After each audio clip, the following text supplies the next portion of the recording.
done. YouTube is set up. Alright, let's get into this. Keep going the old traditional Explorer ranked as usual. The goal today is to not make stupid mistakes. Okay. We have Thoughtseize, we have Fatal Push. I mean, we're probably not going to die super early with Thoughtseize plus Fatal Push, and we have Unholy Annex to get us through the late game. I think this is a keep. Not the best hand in the world, but it's pretty good. Especially if opponent mulligans to 5.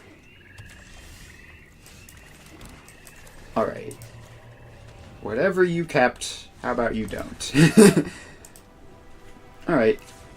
Instant concede to hide information. They are black-green something or other. So I would assume they're a creature deck and bring in my sweepers. Bring out Duresses. And black-green is almost always graveyardy, right? Let's bring in Unlicensed Hearse. And get rid of... God, it's kind of tough. Maybe Fatal Push? I don't know exactly what we're doing here. Just sort of guessing that it's going to be some sort of like grindy, graveyardy deck. Fatal Pushes are good, but Graveyard Hate and Sweepers are probably better. Double Torch the Tower, fear of missing out. Is this fine? It's probably fine, right? Like, they probably have small creatures. Torch the Tower will probably mess with them a fair amount. Unless there's something entirely different from what I was expecting. Oh, they've mulliganed to 5 again, and this time they've played a blue-green land. So I might be sideboarded just completely wrong, and that's fine. Okay, no, they're a dredge. Yeah, Sultai dredge something. That makes sense. So they put a Haunted Dead and a cash grab. Alright, these Torch the Towers are going to be good. That is definitely true. I just need to not die before the Torch the Towers help save me the game. Opponent is definitely otherworldly gazing. I'm very glad I brought in my Unlicensed Hearses. That was a good call. If I could draw one, that would be great.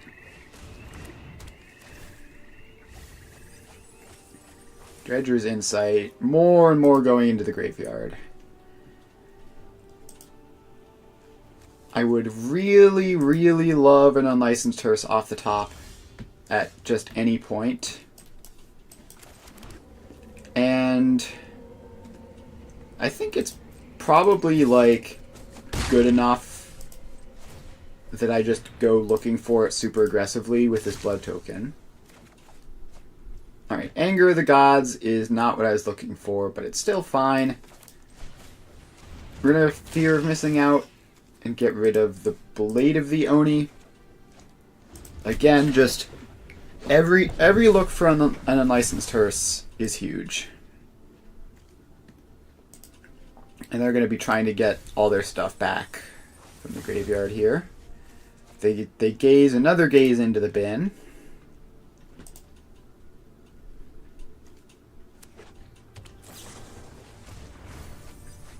And they cash grab again. Okay, well, I'm going to Fear of Missing Out. Pitch this Blood Tithe Harvester. Don't find an Unlicensed Hearse still, but we are just going to attack them and have a Torch the Tower available at instant speed. This Verge somehow managing to dodge being a 2-color land. There's a Bloodghast in the bin. That's going to bring back Prized Amalgam and everything, right?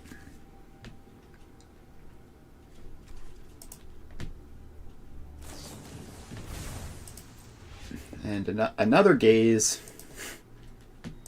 They sure do have a lot of self-mill. That is for sure.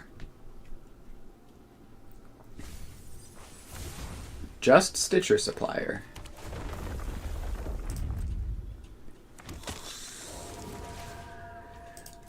Yep. Alright. Do I want to... I'm pretty sure do I just anger this board and call it good? Or do I torch the tower, the Bloodghast, and try to play through it? I think I anger the board. So let's get our attack in first. Actually, I guess technically, like, we're winning the race by a lot. Yeah, screw it. Let's play a Fable. Let's try to just keep winning the race. There, another... Why did that trigger show up?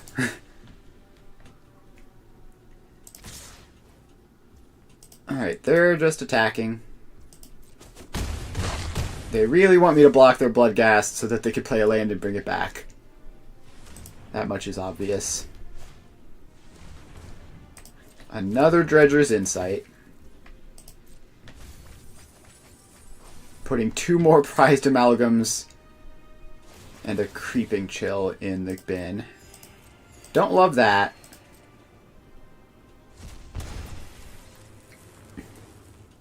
Alright, please get a creature back so that I can anger all of the prized amalgams. There's another Creeping Chill. And a Silver Smoke Ghoul is going to be coming back. And do the prized amalgams come back at the next end step? Okay, no. Narcomoeba comes back now, which brings back the prized amalgams, which means this anger should clear them out pretty well.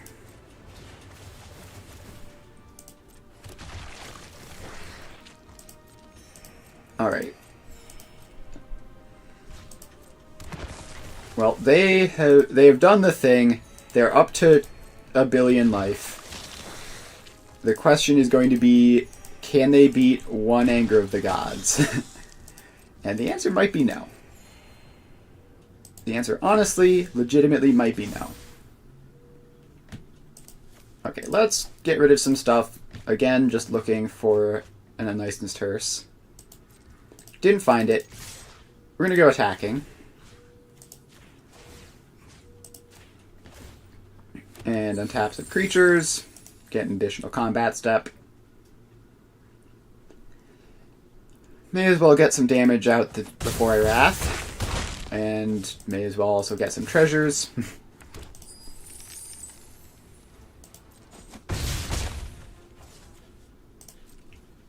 Alright. And everything goes to exile. And I think I'll play another Fear of Missing Out here. And get rid of the Torch the Tower, keeping the other Anger of the Gods, obviously.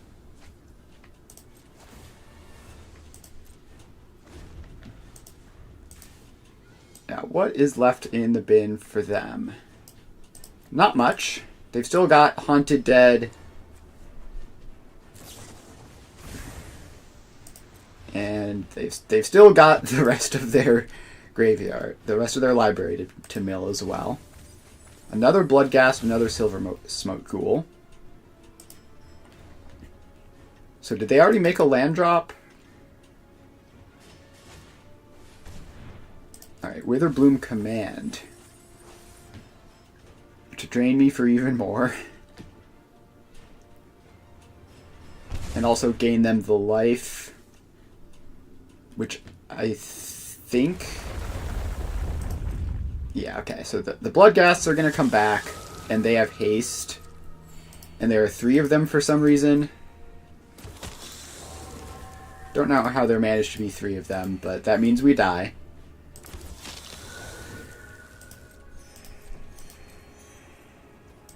We were very, very close here. Like, if this Mutavault was untapped, then I think we win. But as it is, we just die to a bunch of Bloodghasts. Alright, now we know what we're sideboarding against. Bring in the Hidetsugus. I guess bring in the Anoints.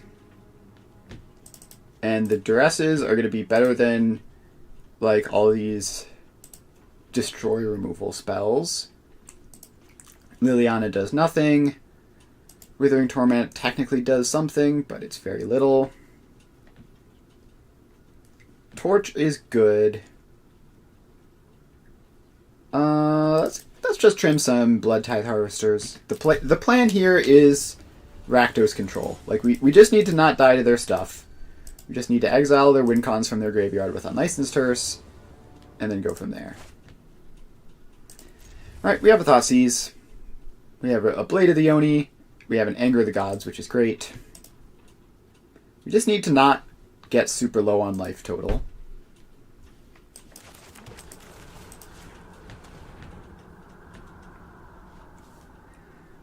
Alright, I'm gonna take Cash Grab from them. They can have their Stitcher Supplier on one, which is also going to do a lot of work, and put a Bloodghast into the bin, because of course. Okay. Am I planning on firing off the Anger immediately, or waiting for it? I think I need to wait to get more value out of the Anger, like taking a Stitcher Supplier and a single Bloodghast with my Anger is not going to do all that much. No blocks. Don't want to give them the easy out for their Stitcher Supplier.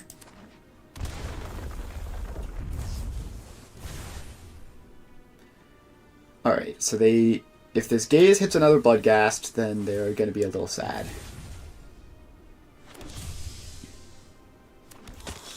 They get an Archamoeba plus Bloodghast. I get a Duress, which is pretty cool. So I know what they're working with, and it is just another Narcomoeba. I don't attack here. I think I have to block the Stitcher Supplier this turn. Just save some life, and like it's gonna die at some point. I can't stop that. Alright, Creeping Chill triggers. And they hit a Tome Scour, which is insane for them, but it's post-combat, so the Bloodghasts don't get to come back. So it's probably fine. This is what we're waiting for with the Anger. Get most of the Bloodghasts. Oh, they declined to bring their Bloodghast back. That's potentially smart, because I think I have to Anger them anyway. Which does, unfortunately, leave me kind of screwed to their Bloodghasts. So now they get these guys back, and I assume they will. Pretty much need to rip another Anger of the Gods.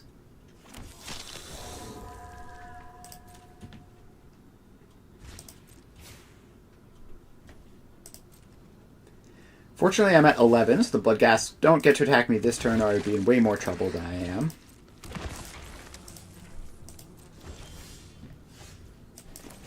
Alright, I get a redraw. And I'm going to get rid of that. Unholy Annex is not going to cut it. I can't even get a demon this turn, so I can't even gain life. So I think I just have to pass and chump block with Fear to, like, save life. They have 6, 7, 8, 9, 10 damage in play.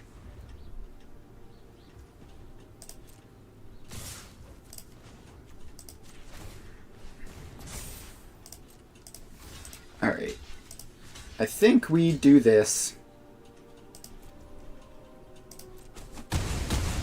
We still leave ourselves in a great spot if we draw Anger. We don't draw Anger. I'm going to make a demon and die. It always feels so close against these decks. Like that second game, we almost had them.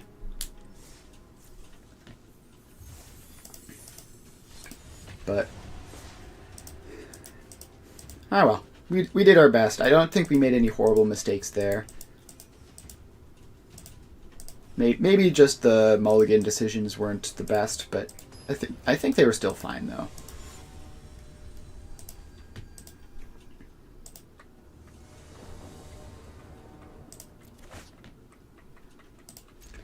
Alright, we can keep this. Just good, fair, honest magic.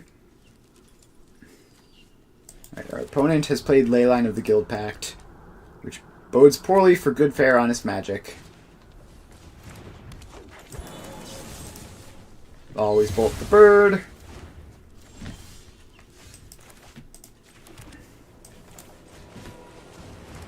And we play a Fear of Missing Out, discarding Haunted Ridge, I guess. Finds us a Thoughtseize, which could help a little, potentially. I think we have to Thoughtseize this turn. Take the Cavalier, just leave them with a lot of mana, nothing to do with it. Hopefully that's enough. It's probably not. Like they have Invasion of Ixalan, which almost certainly will find them the thing they need. And they have 5 mana, because Leyline of the Guild Pact is a good, fair, honest magic card, which should definitely exist. Nature flows with vigor. Alright, I think they technically did that wrong. They were supposed to tap the Nykthos for more mana. They can't do that now.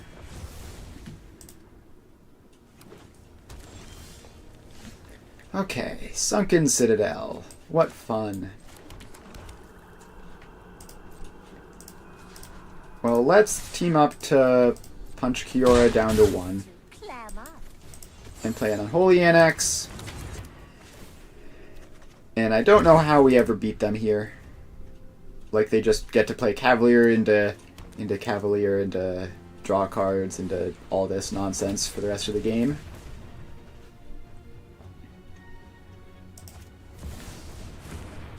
You know, at least we took their Cavalier with a Thoughtseize. That was pretty cool. Yep, and now they can Kiora, untap the Nykthos, play the Storm the Festivals or the second Kiora. Alright, I'm gonna... Assuming they get basically anything good off the Storm the Festival, I'm gonna concede. Alright, they get a Troll plus a land, which technically is something, which means it probably counts as anything good. I guess we'll stick around a little bit longer. We'll make our demon. Who knows? Maybe they never draw any good cards for the rest of the game. They have 2 randoms. Alright, land Elvish Mystic. So you're saying there's a chance. Good old Ritual Chamber Demon holding the fort. So let's play a Fable and a Mutavault. And do we attack here? I think we attack. Actually, this gives them an opportunity to do the Cavalier thing. Which isn't great for me, but like it's probably inevitable. Like we're gonna have to punch through these at some point.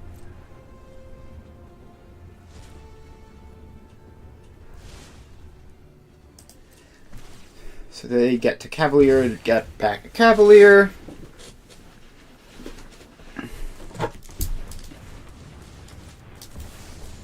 And I guess this is just the life we're living now.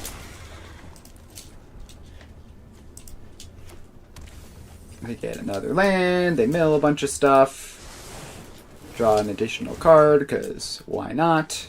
Play another Elvish Mystic. Yeah, just keep playing Elvish Mystics. That would be great. I'm gonna blood token away this Sokenzan. Try to find anything. Another Unholy Annex is the sort of thing I would like. I'm gonna get rid of those 2 cards. Okay, Sheoldred is fantastic. Sheoldred plus double Unholy Annex. I think we continue attacking with our demon. And they can continue doing this. Now them drawing cards off of recurring Cavaliers is actually good for us. Like, them drawing too many cards is our win condition, so I'm fine forcing them to do that. Find a Withering Torment. It's too late to mess with their ley lines. They have a billion mana anyways. But yeah, they concede. Alright. We managed to win this off of the back of Unholy Annex. Damping Sphere, easy include. Liliana of the Veil can pick off like individual creatures. Invoke Despair can deal with a lot of their stuff. Torch the tower, like the small removal spell. The small removal spells are the thing I'm a little sketchy about. I think we take out Fatal Push, Torch the tower. And just try it like this. And the fact that we managed to win game 1 is enormous here, because it means we get game 3 on the play, if nothing else.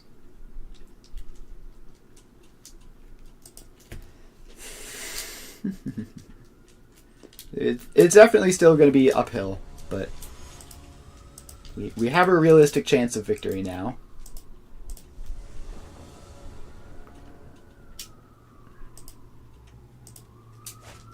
Alright, this hand... it does very little. Like, it's got lots of good cards in it, but they don't really amount to anything when you put them all together. I think we mulligan that. This hand is great. This has turn 1 Duress, turn 2 Damping Sphere, turn 3 Start the Beatdown. We're gonna put back... let's put back Mutavault. Actually, let's keep Mutavault and put back... Sheoldred's like kind of our win con here. Let's put back Blood Crypt. It's kind of sketch, but... Alright, we do draw another colored source, so it works out. Alright, we take the Kiora, which definitely cuts them out of a lot of scary stuff.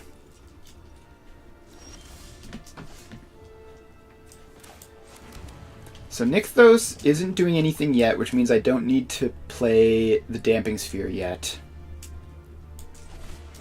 I think I play Fear of Missing Out and throw away Sheoldred. It's like, I just need the land drop. It's really painful to throw away Sheoldred here, but I can't throw away my 3rd land, you know? Land, attack. Not interested in blocking, unsurprisingly. Alright, how much is Nykthos? Nykthos is still negative, so I can play Unholy Annex. I almost certainly have to play the Damping Sphere next turn. Hopefully they just Tranquil Frill back and kill my Unholy Annex. Alright, so that is progress. The bad news is, like, now they're at the point of mana where they can just cast stuff, and I should have done that in the other order. That's a horrible mistake. I could have gotten another Fear of Missing Out in play. That's going to cost me, like, potentially forever. Alright, I said don't make any stupid mistakes, but I did. Damping Sphere is symmetrical.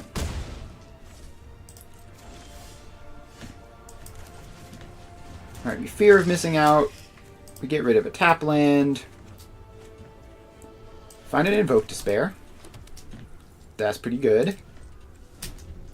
These old growth trolls and stuff are worrying.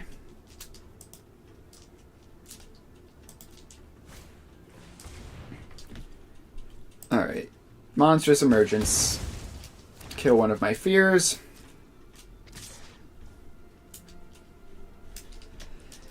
And they attack with the frill back. So if I fire this up, I still have enough for Invoke Despair next turn.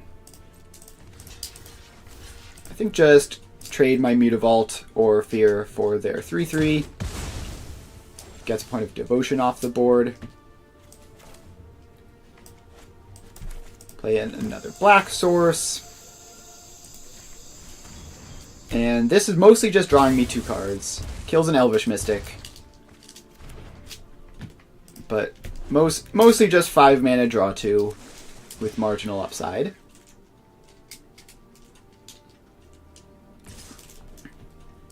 Alright, Troll is attacking. I'm going to let it through.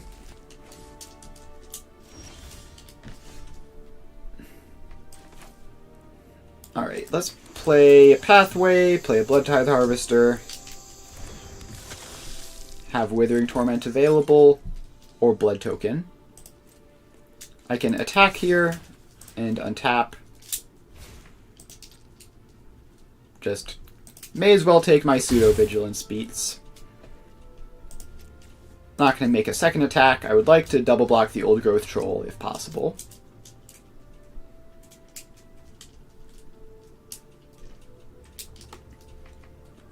They're just going directly to attacks.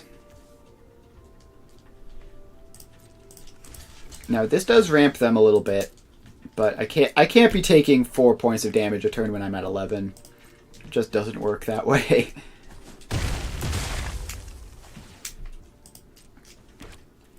I could technically... Yeah, this doesn't even do anything with Damping Sphere in play, so definitely. I think I kill the other troll.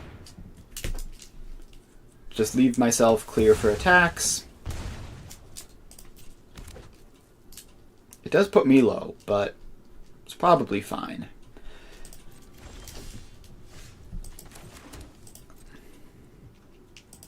Alright, now we get to race them. And I probably should have used that blood on my turn, because if I find something, it's huge. That's 2 mana to make... That's not a lot of mana to make a troll token.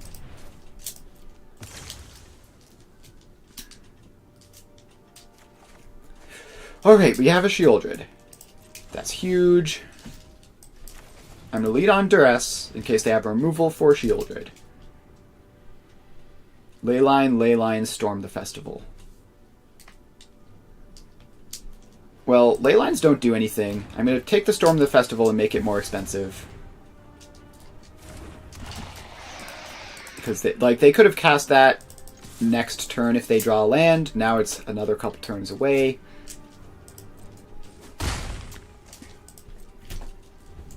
Alright, Shieldred, bring us home. 2-0 against Mono Green Devotion would be sweet. Alright, we did it. We have managed to beat the monster. I feel like we got lucky both games, but, you know, if you don't ever get lucky, then you don't ever win, so... Statistically, you should get lucky 50% of the time. Unless, probably 49% of the time, because exact average wouldn't be lucky or unlucky. Alright, we can keep this. We've got a Thoughtseize.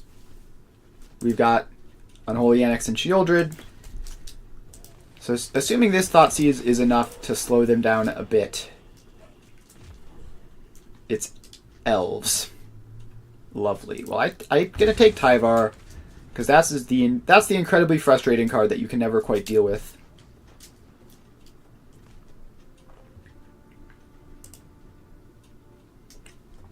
And unfortunately, they still have a pretty good curve. Like Sentinel into War Master into Archdruid.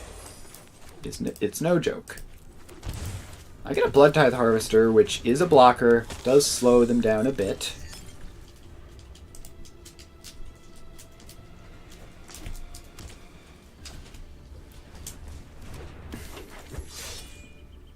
Alright, they have War Master. Duress, probably just bricks. I'm going to run out the Unholy Annex.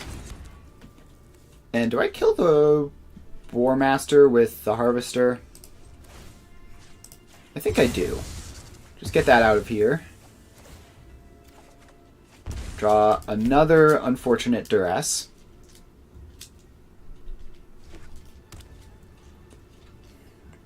So now they can play the Archdruid, which doesn't do all that much since I've done pretty well at keeping their early creatures out of the way. Okay, this turn, I'm not going to shock to play Sheoldred. I'm going to take a look at their hand, unsurprisingly not see anything that I can take. And I'm going to kill the Archdruid. And fire up the Mutavault to gain me some life back. Play a tap land. And we're in good shape. They need good top decks. We don't need amazing top decks.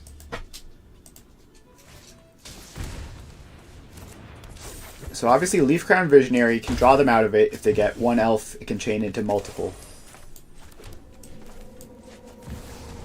But let's play a Sheoldred. Let's check their hand again. Just a land. Love to see it. And I stay at 12 because Sheoldred is good. And Sheoldred does make Leafcrown Visionary. Not trivial to activate. Alright, Realm Walker is worrying. Realm Walker could effectively draw them a bunch of cards without them technically drawing cards. Because it's just playing them off the top.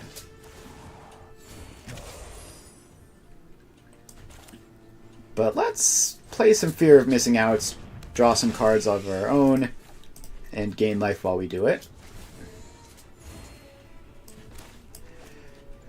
Do I want to Fatal Push the Realm Walker? I think I do. It's super awkward. Actually, let's attack with Sheoldred. See if they want to put some stuff in front of it. They don't. Alright, I think I Blood Token away this Fear of Missing Out as much as it pains me to do. And that turns on Revolt to kill the Realm Walker. Now we draw back up to 20. Or no, I forgot to activate my Mutavault. Should be back up to 20.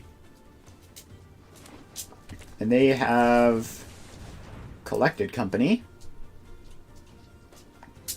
We'll see if... I don't think a Collected Company is enough to get them out of this. Yeah, Elvish Archdruid is good. It's not that good. Like, they don't have any lords in play. I'm gonna make a demon. And not attack with Sheoldred this time. Because they could get, like, reasonable trades with Mystic plus Jaspera Sentinel, and I don't want to do that. They're just gonna die next turn to the demon. Alright. We get there. Hidetsugu Consumes All is kind of like a Wrath. Anger is a Wrath. Extinction Event is a Wrath. Anoint exiles Tyvar the Pummeler. Liliana the Veil probably hits random tiny creatures most of the time. Duress hits exactly Collected Company and nothing else. That's not good enough. I don't know if small creature blocks are going to be good. Withering Torment's probably too slow. We can trim some creatures on the theory that small creature blocks are they're just going to go around it or over it. It's not going to mean much. So cutting a couple creatures makes sense. Alright, this is another pretty good disruptive hand. We get Thoughtseize Anoint into Fable, and then the Fable will find us something, probably.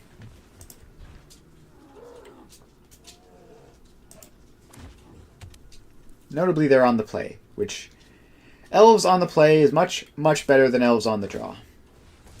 Paw Patch Recruit. Alright, so that's their plan for beating my interaction. I'm going to take the Archdruid. That's not even an elf. Flavor fail. So the Recruit can put counters on things other than what I targeted. Yeah, okay, that probably doesn't really matter. I'm just thinking, do I want to play the Blood Crypt tapped here so I can get a tap land out of the way? Like, I'm probably not... They're probably not going to just jam Reclamation Sage into nothing. Alright, they do shock. They attack me for 2. Alright, they do just jam Reclamation Sage into nothing. Well, I'm going to play out a Fable. I have 2 of these now. So now I have small creature blocks. I'm going to need to deal with this Paw Patch Recruit immediately. They have another Reclamation Sage. That's why they used the first one. Does Goblin Shaman keep them back? No. I think we take the block here. Like, I'm just gonna anoint, go for the throat.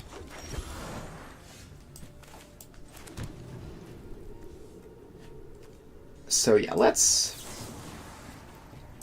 kill the Paw Patch Recruit. It can put a counter on something else.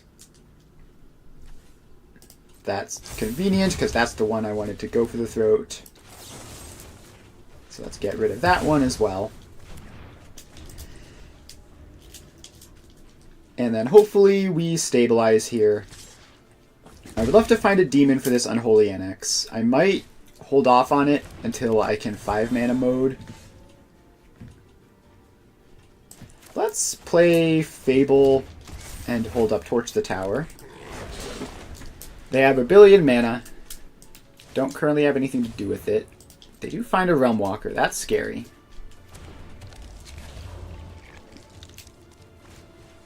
And they find a Llanowar Elves off of it. I'm going to... No, I'm going to let this resolve. I'm probably going to Torch the Realm Walker in end step. But I want to have the 2/2 blocker to keep the Elvish Mystics from just chipping in for 2. Every point of life matters at this point. Mutavault is fantastic.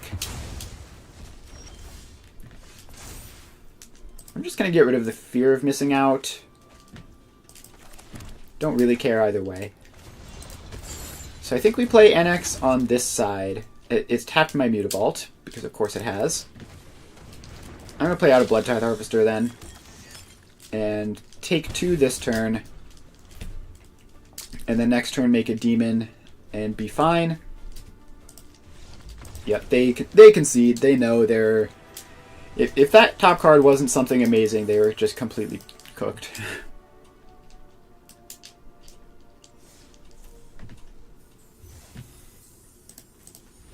Alright. Let's do another one, shall we?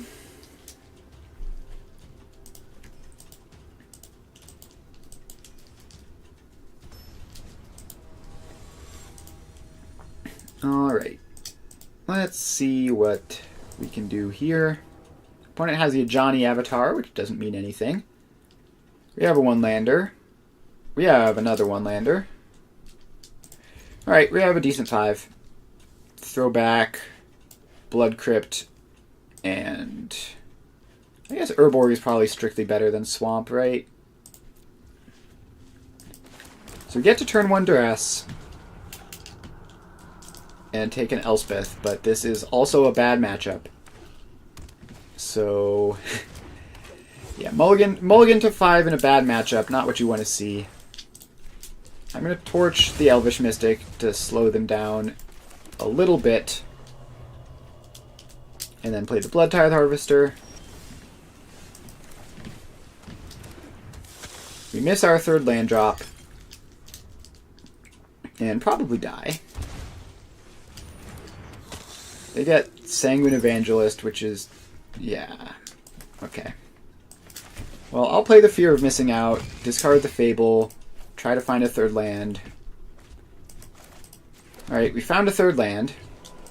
Can't attack with the Blood Tithe Harvester into this. It's just too much value. What is Battle Cry? Each other attacking creature gets +1/+0. It's actually kind of spooky. But they're just going to chip in for 1, of course, and make a billion 2/1 insect creatures with flying. Well, the only way I ever win this is by unmulliganing myself. Okay, I don't want them giving everything +1/+0. Seems bad for me. And I'll take an attack here if they want to trade 2 of their tokens for my Fear of Missing Out. We have at least managed to keep them from having a threatening board in the very short term.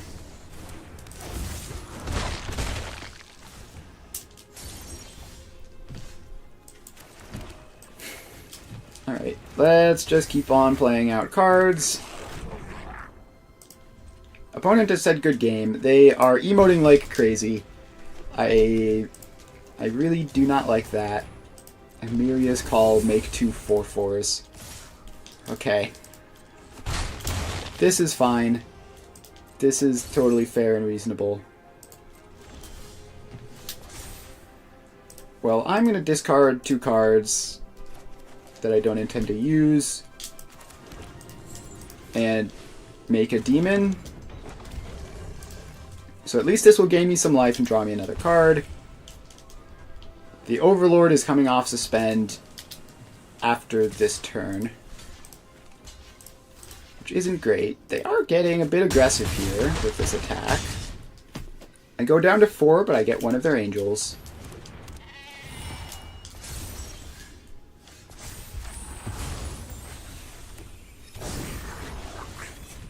Alright, so how am I winning this? I think I need a better removal spell than Withering Torment. I'll keep the Withering Torment in case I need to. Alright, we can kill the Overlord of the Mistmoors. We can kill the Angel. And we can say no attacks, gain 2 life. Technically not dead.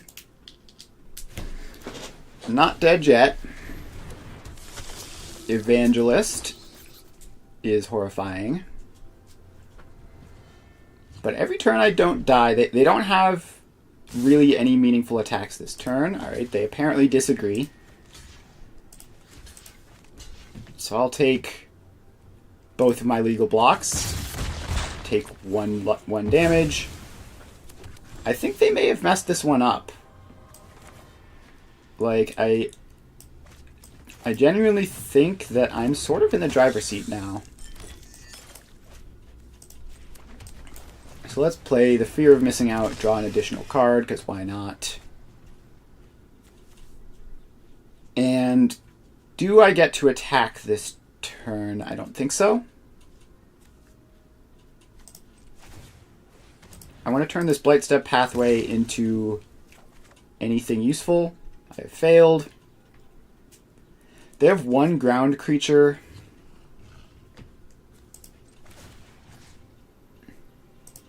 So I think this is quite safe. Alright, I can Fatal Push the Evangelist. I currently have Revolt.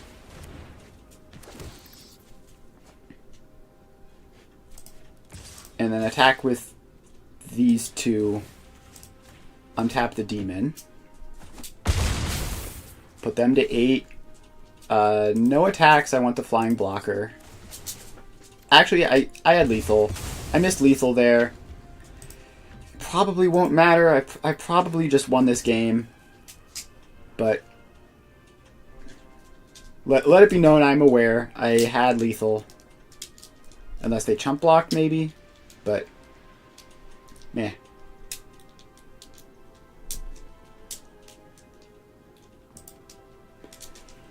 I definitely kill them next turn with Reflection Fear.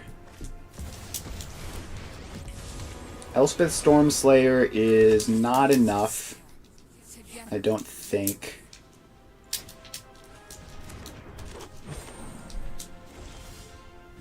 I think this turn I just make a bunch of copies of Fear of Missing Out. And attack with them. And untap the Reflection. And make another copy. Discard another card.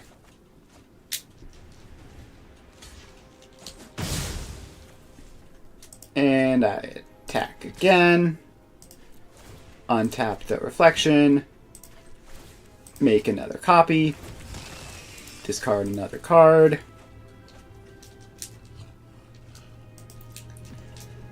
Alright, I have this go for the throat, which is less efficient than forcing them to chump block again.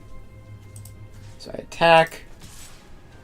Again, I untap the Reflection again. I make another copy again. Discard the Blade of the Oni. And there goes the Elvish Mystic. I attack them again.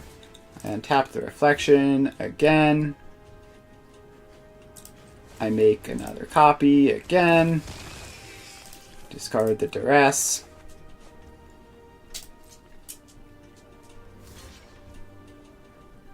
Alright. Then that kills that one. Then I attack again. I untap the Reflection again. I make another copy again. Good old, we have Splinter Twin at home. Alright. I attack again. I untap the Reflection again. I make another copy for the last time. And I discard anything, it doesn't matter.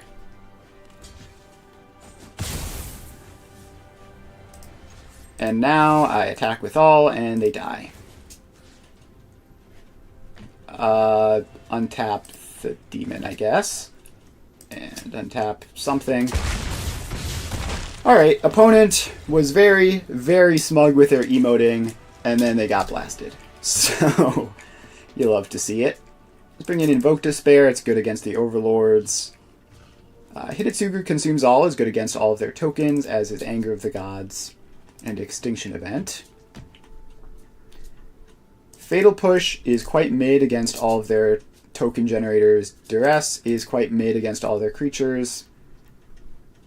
And maybe we cut one Blood Tithe Harvester.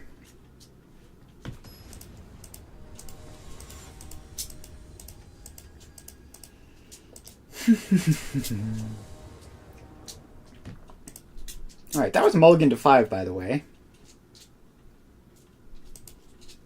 So that feels pretty good. Alright, this is an easy mulligan. 6-lander is no good. This hand is pretty good. We're going to toss back Sulphurous Springs since that card is obnoxiously bad. Paw Patch Recruit. For some reason. I feel like I have deja vu of random people bringing in Paw Patch Recruit. And Voice of Resurgence. I'm just going to play a Fear of Missing Out. Discarding Fable of the Mirror Breaker. I need my third land. I kept the second Fear of Missing Out in case I miss my third land again. Collector's Cage is hideaway nonsense. Alright, fair enough. Third land acquired. I think it's going to be tapped. And we play out the second Fear of Missing Out. And do we get rid of one of the Shieldrids? I feel like we get rid of one of the Shieldrids. And we continue holding back.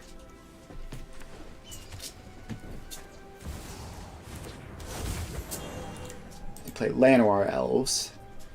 The old mono pathway mana base. Alright, this is fine. Oh, I messed up. I was supposed to not make stupid mistakes.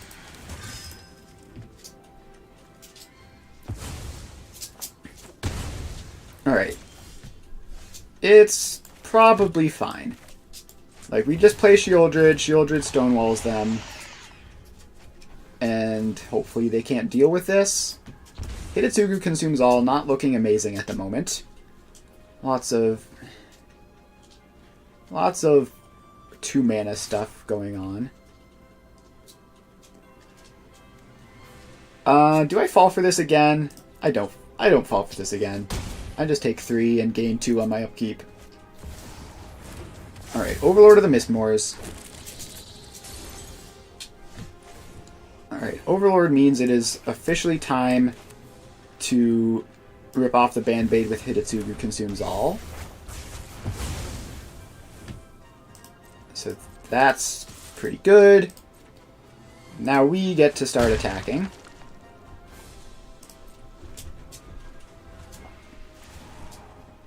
And we have 2 Mutavaults, which means Invoke Despair is a million miles away. And also it means I couldn't Thoughtseize first there, which would have been fantastic. Sanguine Evangelist. Make another random bat token.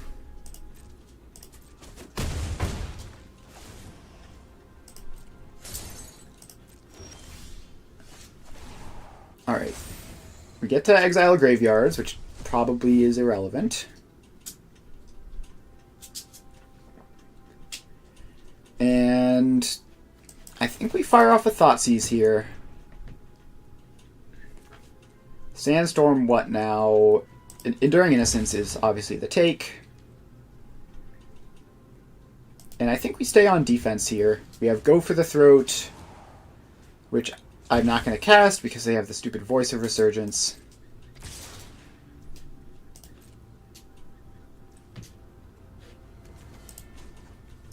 So let's make a Mutavault.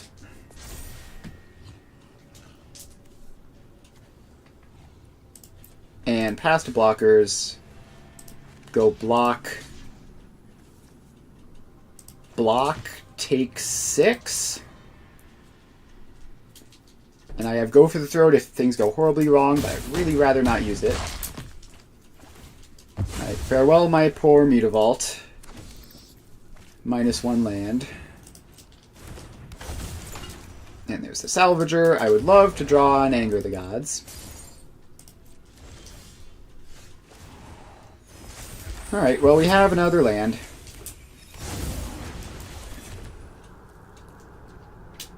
And that just makes a big guy, right? It doesn't have any keywords or anything.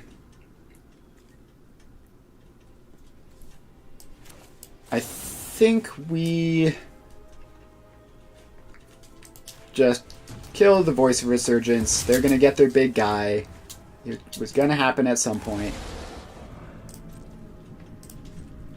And we pass and try to chump block with Shieldred to not die. Well, Shieldred has Death Touch, so we can kill the 5/5 with that. On each creature token you control, they gain trample. Well, that's rude. So that adds 2, 1, 2, 3 damage, so that would be 3. So yeah, I have to chump block here, unfortunately. I'm definitely going to lose this game. I think at this point we've gotten too far. Oh, it also gives everything trample for some reason. Yeah, and that's a 4/4, which means it doesn't die to Anger the Gods, and the Overlord is flipped. And I'm going to go out on my own terms. And, alright, we win some, we lose some. Alright, I think sideboarding was fine. Just gonna run it back beyond the play. Run it back beyond the play. Hopefully, get some better stuff going. Don't have to desperately scramble for lands. Yeah, this is fine. We have turn 1 Thoughtseize, turn 2 Fear of Missing Out, turn 3 potentially Anger or Fable or Bloodtithe Harvester, depending on what we need. Alright. We obviously just take the Overlord. That card is obnoxious. Find a second Anger. I'm going to Fear of Missing Out, pitching the Bloodtithe Harvester. Alright. That works to cast Fable of the Mirror Breaker. Doesn't work to cast Anger of the Gods.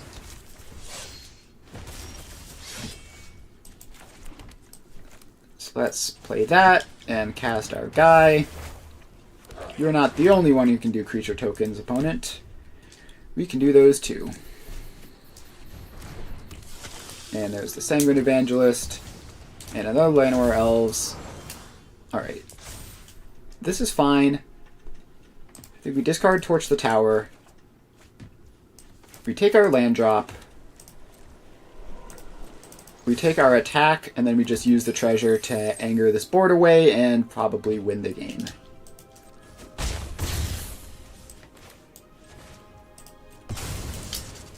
And it's exiles, so the Sanguine Evangelist doesn't do anything. And now opponent has 2 cards in hand and nothing. Alright, Collector's Cage does literally nothing at the moment. Could potentially get them a card later.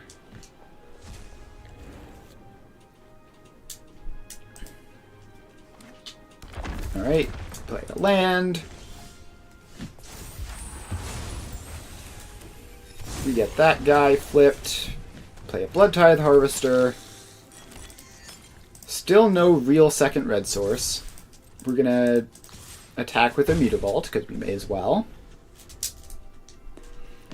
And now we have Reflection Bloodtithe Harvester to worry about. So I think this game is going to be rough for them.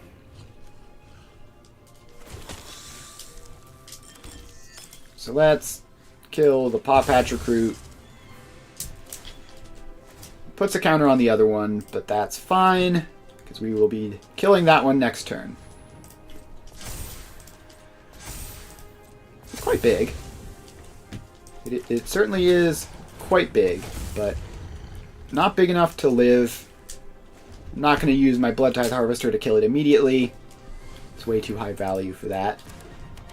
Enduring Innocence is fine. We're going to ignore that and finish off the Paw Patch Recruits.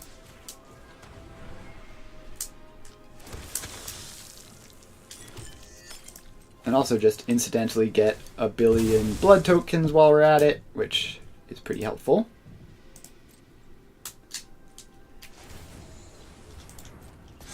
Alright, there we go, that's gone. Let's get rid of this Blackleaf Cliffs. I know it's my second red, but like, come on. Alright.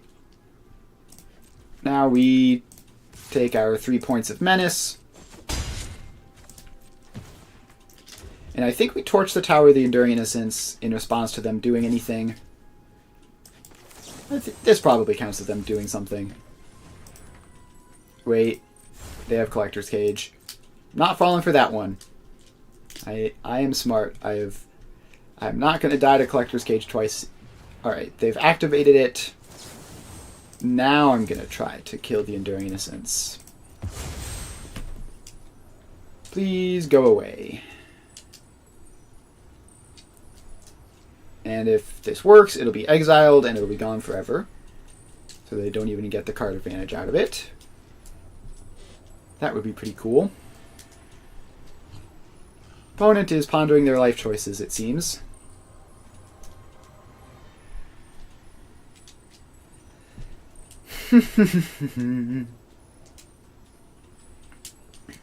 Alright, what is their last card?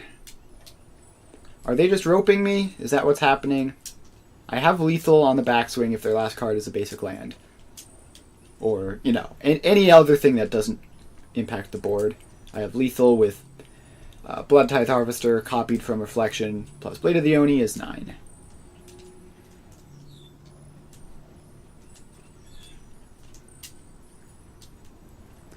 Alright, they seem to just be roping me. Well, that's unfortunate. I was having a good game. Like, I don't know, this was a fun back and forth match. We both did stuff. It was cool. I don't understand why they need to rope me now. I guess they're just a salty person.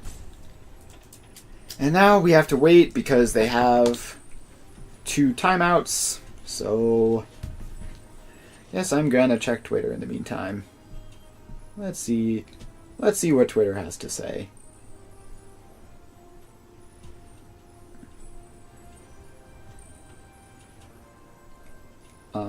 Yep, it sure is Twitter. Alright. I'm going to close that. Alright. 1 timeout done. Another timeout is going through. Alright, I'm going to check Blue Sky. Let's see what Blue Sky has to say. And let's see here. According to Blue Sky, everything is going horribly. Yep, that checks out. Oh hey, Blue Sky added blue checks. That's fun. I'm sure that won't cause any problems. Alright. We're on to the last rope. We're on to the last rope. Almost resolved our Torch the Tower, and then we can go to our turn and take a game action, and then finish this off.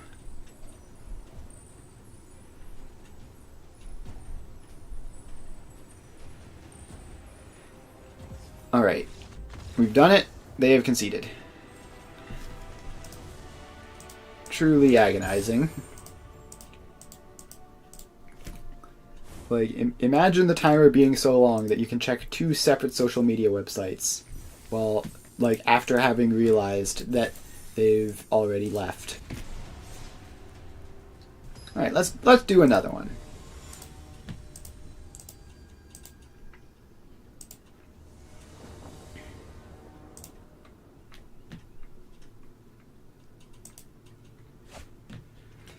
Alright, 2 spell hand, that's not enough spells. 2 spell hand is not enough spells. 2 land hand is enough lands, probably. Throw back Shieldred and Blood Tithe Harvester. So we have a removal spell, a Fear of Missing Out, and a 3 mana spell. Alright, Spire Bluff Canal go. Probably gonna be, is it Phoenix, or maybe that Twiddlestorm deck, which looks very similar at first glance. God, that is just a pile of cantrips. Alright. This is what this looks like. I'm going to take a Consider.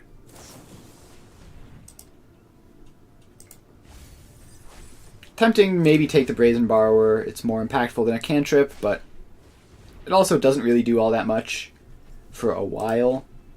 Whereas maybe they run out of cantrips. You never know. Alright. Let's play Fear of Missing Out. And it's instantly going to get Fire Impulse. That's bad of them. Because now I have a decision, and I can make that decision knowing I don't have Fear of Missing Out. I think I get rid of one of the Fables. Like, it would be very cool to just go Fable into Fable, but Go for the Throat could save me from Brazen Borrower attacks starting the next couple of turns.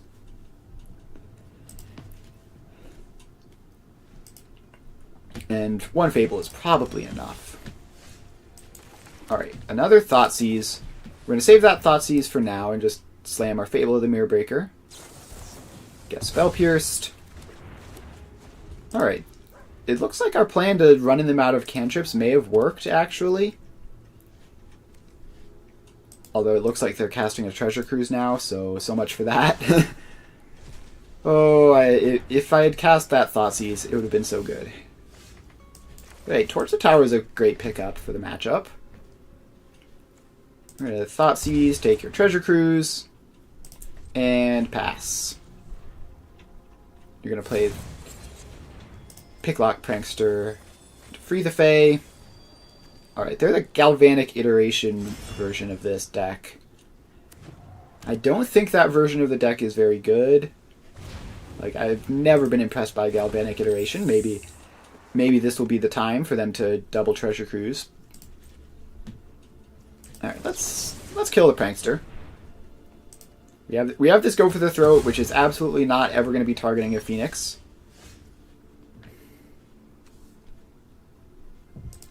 Alright, I guess we have nothing better to do. We may as well fire up a Mutavault. If they want to torch this, that does make it harder for them potentially in the future to cast a spell. Although maybe my third land is important enough that this was just silly. I didn't realize they had a torch in their hand. I just didn't consider it when I fired it up. Alright. I'm going to float mana. -1 spell.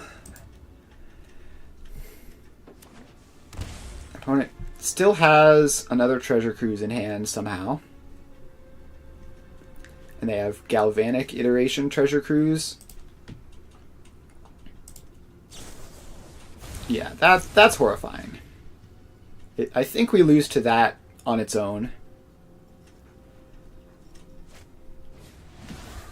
Like, they draw 6 cards here.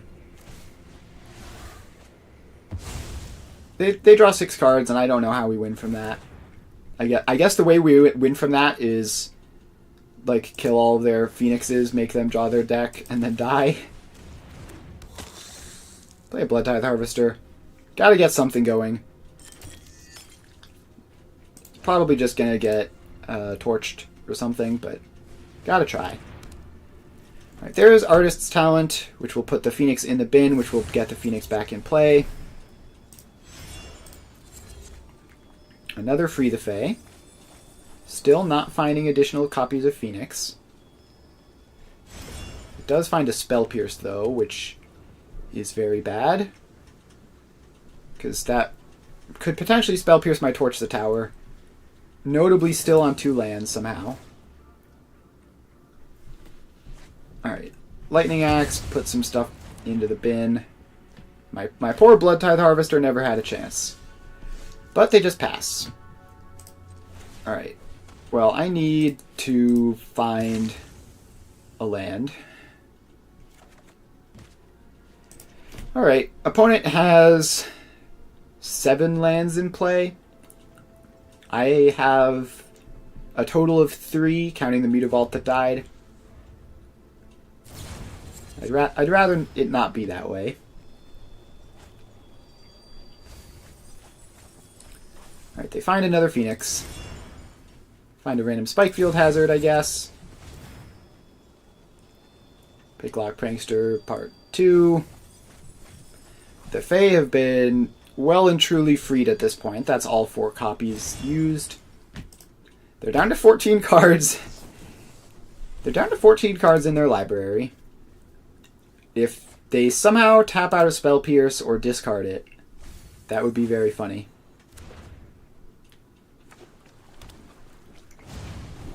Alright, they have successfully tapped out a Spell Pierce. You'll love to see it.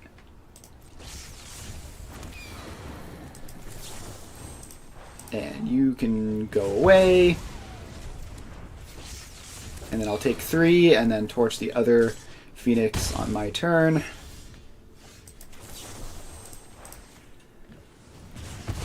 Alright. 2 Phoenixes down.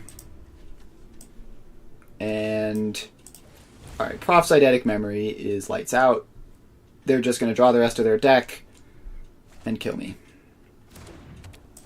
Alright, they're definitely keeping up the Spell Pierce. But yeah, this Picklock Prankster that I was never quite able to get rid of is going to finish me off here. And if I had, you know, another couple of mana, I could have done some stuff.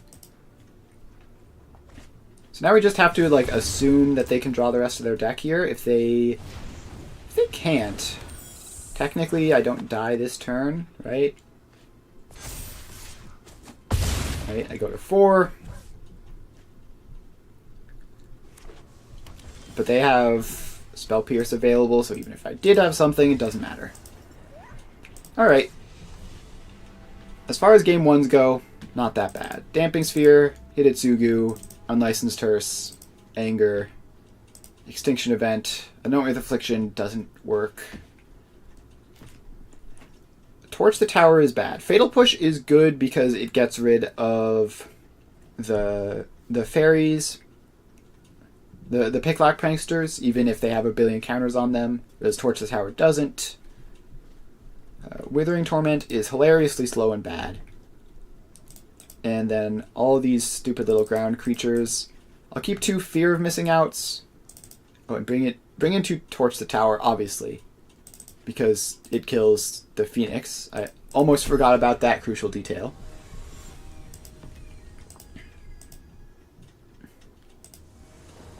All right, let's try this. We have a billion sideboard cards. It'll be a lot better this time around.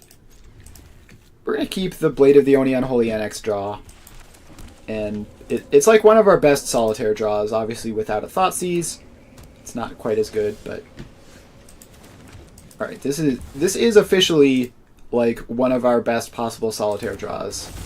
Blade of the Oni into Annex into Shieldred. And obviously they have Spikefield Hazard. Hopefully that gets rid of one of their lands. I don't know, maybe it's too much to ask, but... Well, I'm going to keep doing my solitaire thing. Play the Unholy Annex. It gets negated. Alright, they've pretty much entirely shut down my solitaire, unless this Shieldred works. Alright, they shocked in. I think with them shocking in, there's no way a Shieldred does anything. I guess they could be playing around more Unholy Annexes. I'm going to play Shieldred, and if they have Lightning Axe, then that's rough. But they do have Lightning Axe.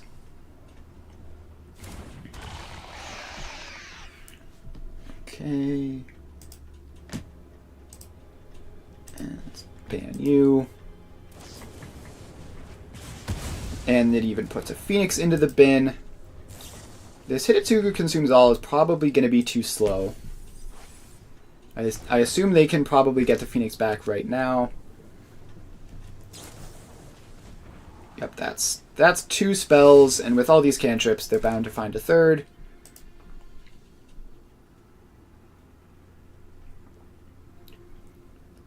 So what we need to set up is Hidetsugu Consumes All this turn, do nothing, and then blow up their Phoenix that's in play, like, in response to the trigger or something, to get rid of it permanently.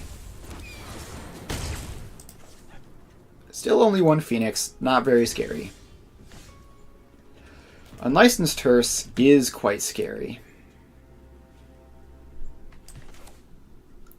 I think we go Blade of the Oni. They pause for ages. And then Unlicensed Hearse. I assume they have a counterspell for this, like an Annul or something. If this resolves, we're in good shape. Alright, it resolves. And now we just need to not lose to the bounce spells, which they have a fair amount of. But at least we get maybe some time off of this Unlicensed Hearse. There's an Artist's Talent and an Opt.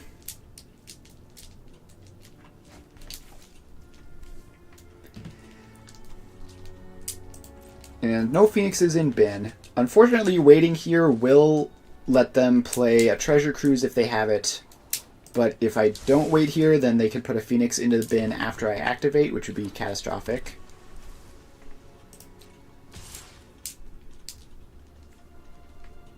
Alright, they attack. I'm going to exile some instants and sorceries from their graveyard. So they can't put a Phoenix in now. They can't Treasure Cruise without spending all of their mana, I think. Alright, there's the Picklock Prankster. And let's finally resolve a card advantage engine.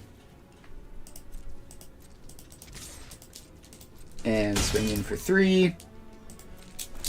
And we have a demon in play, so this is pretty good. So now we can kind of compete with what they're doing. A little bit in terms of value.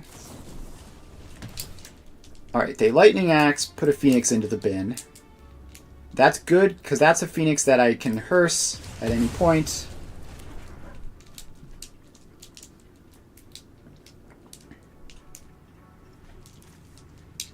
It looks like they're treasure cruising here.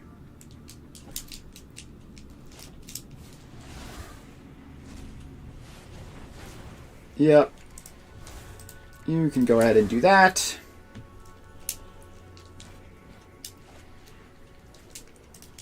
And they're going to be drawing a billion cards, but hopefully we can just cut them off of their win conditions long enough. And they free the Fae again. That's risky because I could nab a second Phoenix now. Yeah, okay. They have made a rather horrible sequencing. Alright, let's just take 2 Phoenixes out of the yard real quick. Just make sure that that is not a problem. And I'm taking 4, but I'm gaining 2 back. So the clock isn't that strong at the moment. Oh, and Damping Sphere. Oh, Damping Sphere. We're going to slam this. And fire up the Mutavault.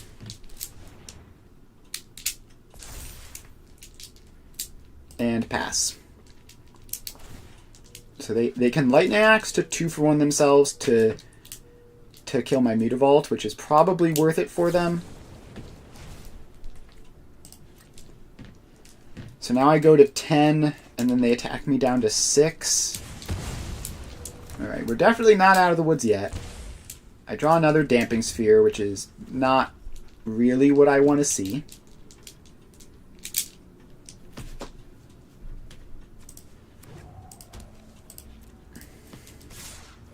Alright. Just attack me down to 6. And it looks like another Treasure Cruise. I can't deal with all of these Treasure Cruises. Alright, no, it's a Picklock Prankster. Hidetsugu Consumes All being notably awful in this match. I think I probably leave it in, just because it's technically better than nothing. Temporal Trespass, eh? Okay, well that's not worrying at all. So they get another turn, they can put me to 1.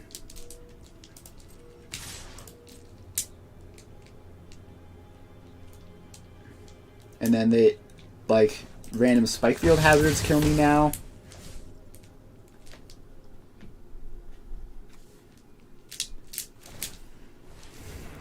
And they level up the Artist's Talent.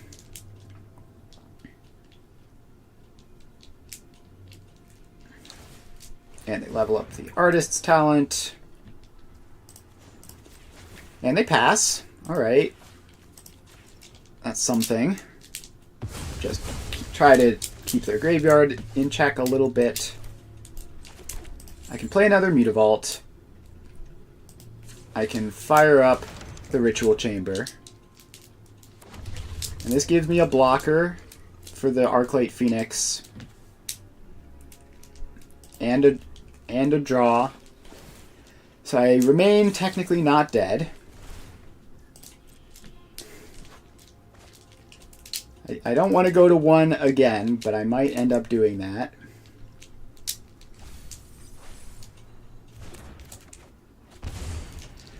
Alright, we don't draw Fatal Push or anything. They continue cantripping. Like, literally Spikefield Hazard kills me at any point in this game. Prophet's Eidetic Memory kills me. Another Arclight Phoenix Hardcast kills me. Oh, that was close, though. Like, even with all their shenanigans, I think if I had found time to get the Hitotsugu Consumes All into play, if I had had time to do that and take a bunch of cards out of their graveyard, they wouldn't have been able to Temporal Trespass, and we would have been fine, probably. Just super close. They're definitely playing like the all-in greed version of the deck, whereas I've always played the more consistent version. But all-in greed seems to have worked today. All right, this hand is pretty great. If they're a non-creature Yorion deck, I have Duress. If they're a creature deck, I have Fatal Push, Torch the Tower.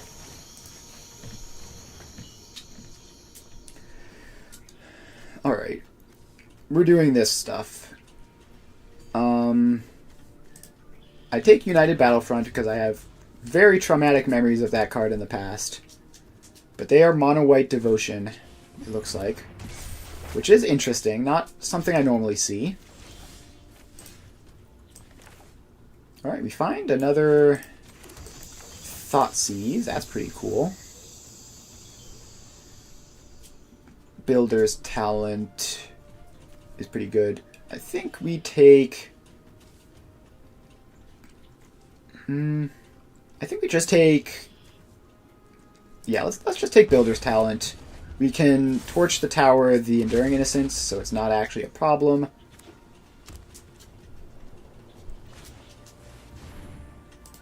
Alright, they Restoration of Iganjo instead of the Enduring Innocence.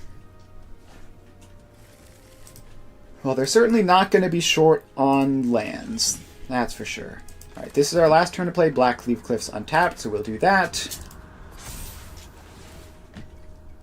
Now they get Restoration of Iganjo value. Discard a land to get back the Builder's Talent. Guess I should have seen that one coming. So that is whenever a non-creature, non-land permanent enters, you put a 1/1 counter on something, and then when it becomes level 3, you recur something. Alright. There's the Enduring Innocence. There goes the Enduring Innocence.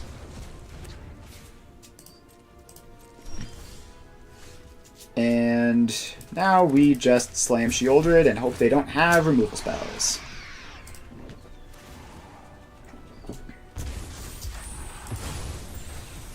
So Sheoldred isn't, like, amazing here. There isn't really much of a race to speak of at the moment. Just grindy value things on both sides. So yeah, Sheoldred not amazing, but still fine. Can I empty out my hand for this fear of missing out? Not quite. Alright. I'm going to play the Fear. Discard the Sokenzan. Get a Blood Tithe Harvester, which I will shock into play. And I guess it's safe to attack with Sheoldred. It's going to get chump blocked by a wall. But we have to get them to chump block with their walls at some point. May as well be now. Our opponent definitely has the grindy value. They can Yorion bounce all of this stuff.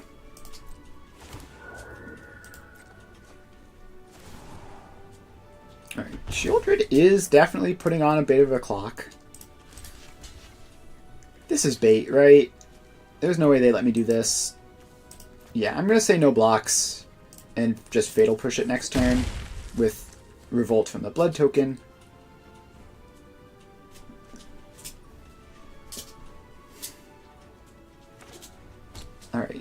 Field of Ruin me like they were hovering. That's actually great. They're definitely hovering Field of Ruin my Meter Vault. Let's float a mana. Get a basic swamp.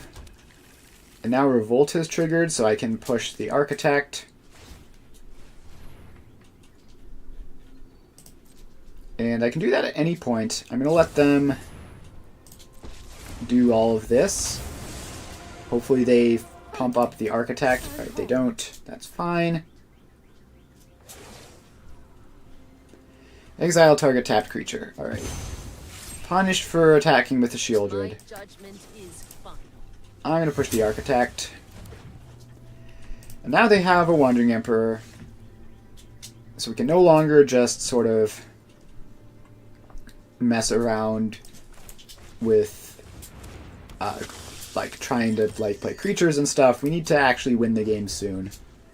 And unfortunately these 0/4 walls line up real well against my 3-power creatures.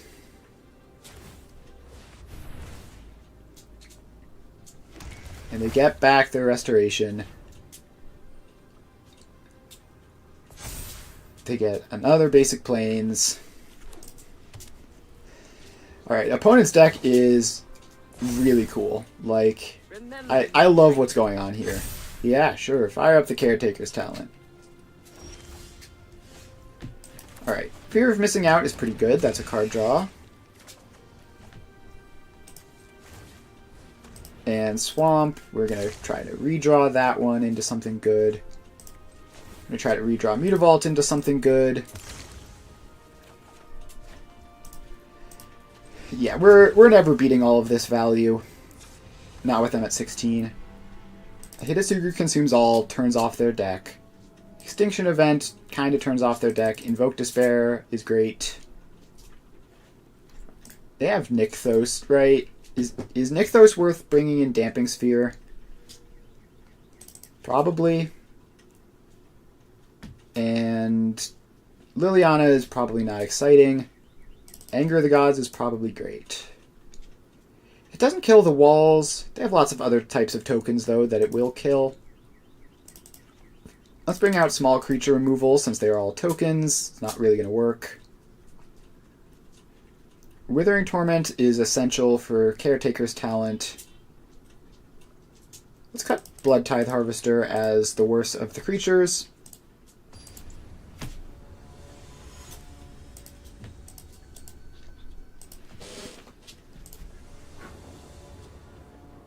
Alright. This hand is pretty good. We have a turn 1 Duress. Hitotsugu Consumes All to clear out a whole bunch of value that they've accumulated. And Unholy Annex to accumulate our own value. We're going to take Elspeth Stormslayer, obviously. That card is completely busted if it hits play, and this matchup is probably going to hit play. Alright, they have their Carrot Cake.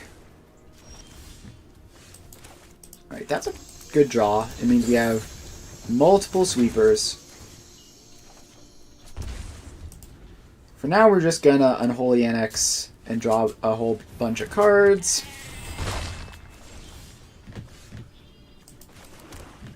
And I think we just keep drawing a whole bunch of cards with Unholy Annexes. This is gonna hurt in the short term, but it'll be fine if we can get a demon. Yep, down to 10.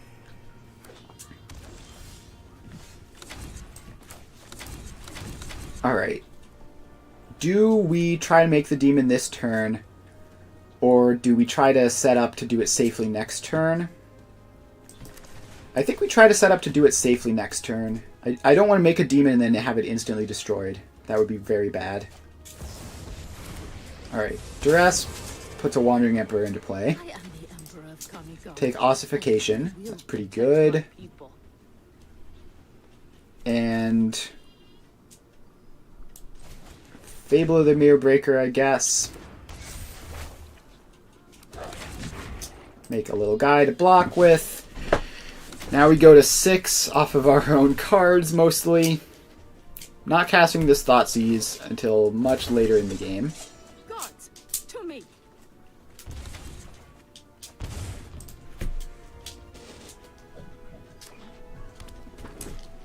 Alright, another Enduring Innocence. They certainly have the card draw. Ooh, Lay Down Arms. It gains me 3 life, though, so it's probably fine. We must protect. That being like any other removal spell, and I'd be at 1. That's horrifying. Alright, get rid of this Thoughtseize. It does nothing. This Damping Sphere is probably ambitious. Alright, so we have Mutavault. We have Hitotsugu consumes all of the tokens. Oh, they have Field of Ruin. I've made a horrible mistake.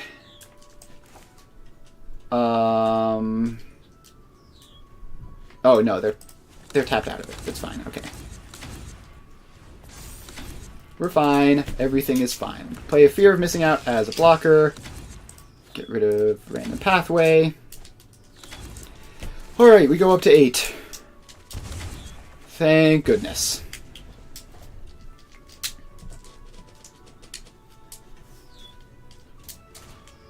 And another Carrot Cake draws them even more a billion cards.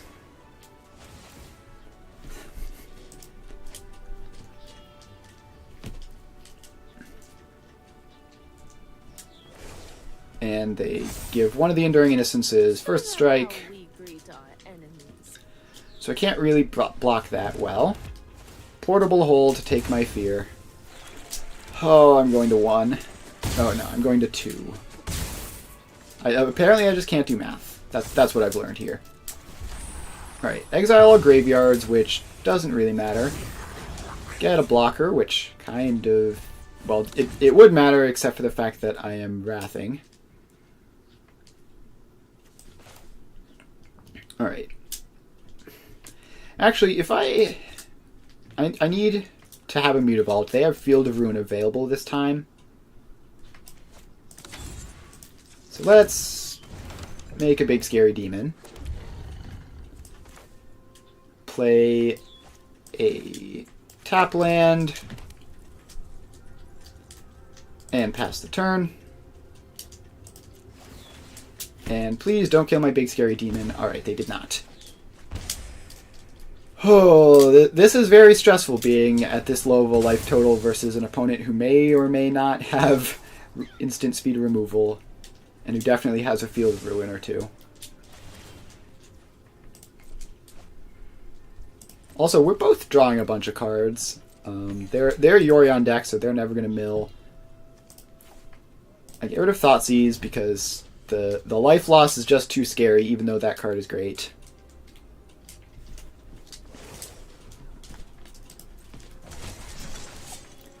Okay, I have good blocks this time. I mean, I don't have great blocks, but I have good blocks. Hitotsugu consumes all would kill my own demon, which would not be fantastic for me. Invoke Despair kills the Wandering Emperor, a token, and an Enduring Innocence.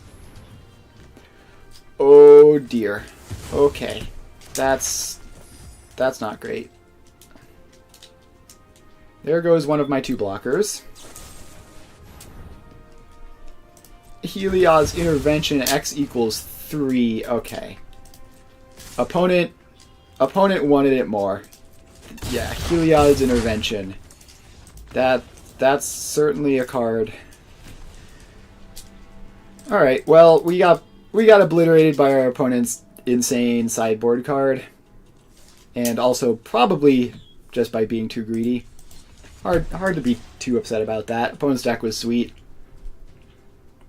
The match was back and forth. If I only play 1 Unholy Annex, I probably do fine. Now, see, here's the thing, right? You lose to luck a whole lot. Sometimes you lose to make mistakes. It's important to understand the difference between those two situations.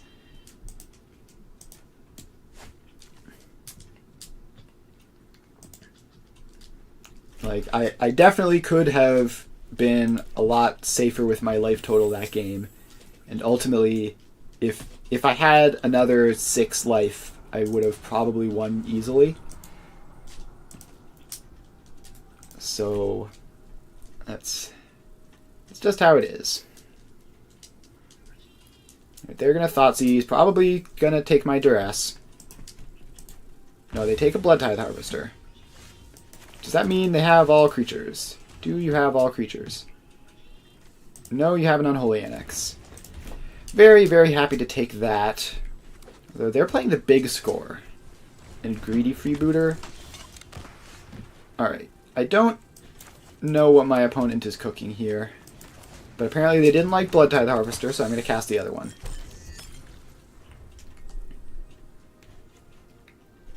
So I guess like big score sack Greedy Freebooter is kind of neat. They have Thoughtseize to take my Duress. And they can torch my Blood Tithe Harvester at any moment. I think I'm going to leave the Blood Tithe Harvester around to be torched. Like, I would rather them use that on the Harvester instead of something else. Let's sack the Blood. And huge payoff. Let's take the Fable. Let's take the Fable and make our attack.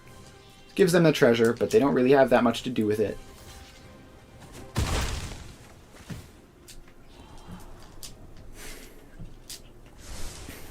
Alright. They get their treasure, so they can big score this turn if they, assuming they draw a land.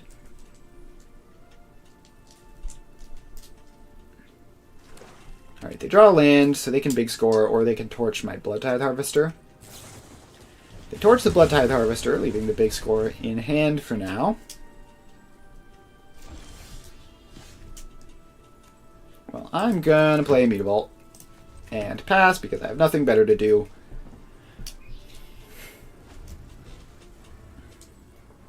I'm not entirely sure what opponent's plan is. Like, I guess they're more Rakdos Sacrifice-ish. Alright, they discard a random land to draw 2.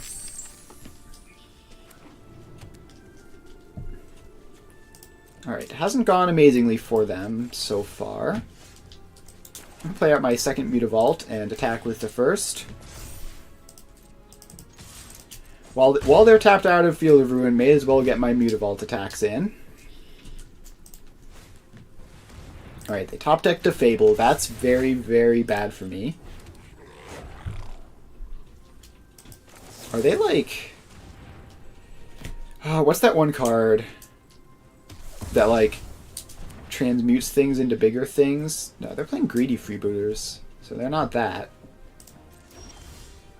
What, like Electro Dominance or something? Let's Thoughtseize their last card, and hopefully it's a good one. It's a Fatal Push. Not a great one, but not a bad one either.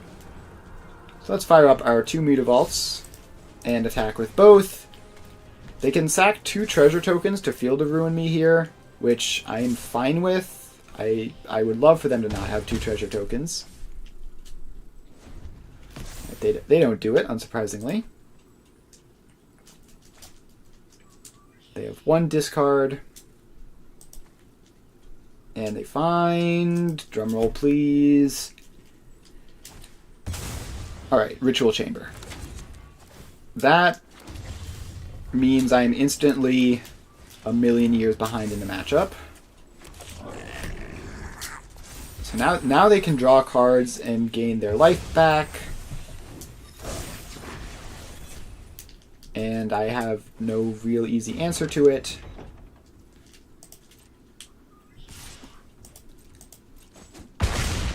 So I need to find a way of killing the demon or getting my own annex going. Alright, Blood Crypt is obviously being discarded. Mutavault, number 11 billion. Not what I want to see here. I'm going to fire everything up and attack. And I'm dead, right? They just attack with the demon and drain me in my end step. Alright, There we go. So they're basically the mirror. So Invoke Despair is great. Liliana is pretty good. Extinction Event is pretty good. Anoint with Affliction is probably fine, but I do need to actually cut cards. So let's cut... Well, what do we cut here? Blood Tithe Harvester, maybe? Maybe we just cut, like, the small creature removal. Fatal Pushes and Torch the Towers are good, like, they kill stuff, but hopefully the plan is to just block their stuff. Like, they don't have combat tricks. They don't go super wide of us. So blocking works against them. And I'd much rather sweep if they have a big scary board anyway, so... yeah. Alright, waiting for them to sideboard. I still don't fully understand what they're up to. Like, it feels like there has to be a reason. See, and this is the knowledge, right? They have the Veteran Explorer tag here, which means they play this format a fair amount. Which makes it unlikely that they're playing Greedy Freebooter and Big Score in their deck, just for no particular reason. They're definitely cooking something. Like some big mana payoffs, maybe? Alright, this is a one-lander. It's kind of a cracked one-lander if it works, though. Let's keep it. It's hilariously greedy, but if we draw a second land, we have Blood Tithe Harvester to hopefully try to find a third. And from there, we're just off to the races. So let's dome ourselves for 1 billion, take the Unholy Annex. Alright, we got there. They conceded before they knew I kept a one-lander. That's huge. If they had played out the match, odds are I would have conceded very quickly. So, happy to see that.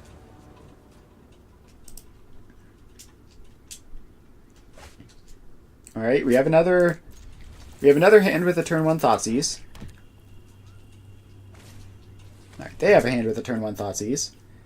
They say good game. Why? Like, genuinely why? It doesn't... The turn 1 Thoughtseize is not the game-winning factor in these games. Alright. Play a tap land. We have another discard spell coming down the line, probably. Okay, they have Fear of Missing Out. I have Blade of the Oni. We're both doing our normal creature things. Draw a second Fable of the Mirror Breaker. The good old 2-pair.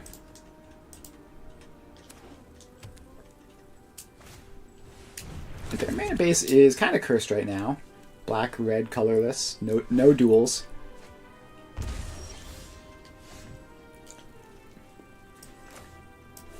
Alright, let's play our Fable. And chip in for some damage. Ultimately, they're going to gain life, but... They're going to gain lives off their Mutavaults, but this does some stuff in the meantime. Second Unholy Annex is terrible for me. If they attack with the Fear of Missing Out, that's great, because it means I can Invoke Despair next turn off of the treasure token from this. So I think we get rid of these 2 cards. I almost got rid of this, despite the fact that it's strictly better than the other one. So let's play a Verge. Let's attack. And this forces them to sack the creature first, so they have to get rid of Fear and an Annex. And it draws me a card. And then we're just going to do that again next turn. Probably including with the Goblin Shaman token. Alright, Urborg fixes my mana. Alright, creature. is Goblin Shaman, I guess, enchantment, and they draw Planeswalker mode, and they take 2. I play a Mutavault. I think you're almost dead here. Like, you go to 4, you go to 1. Going to 1 seems bad. Seems like the sort of thing that should be avoided.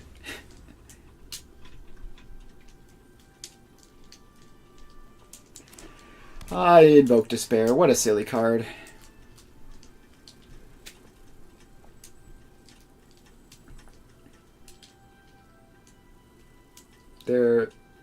They need blockers, obviously.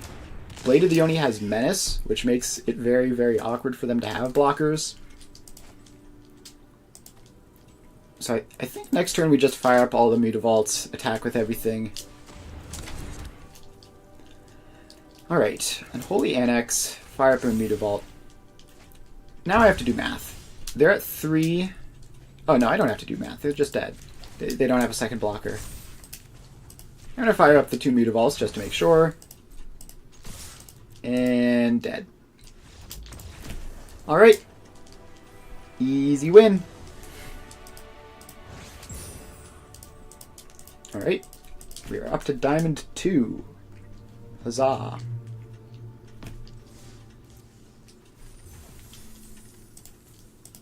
Alright. Let's do another one.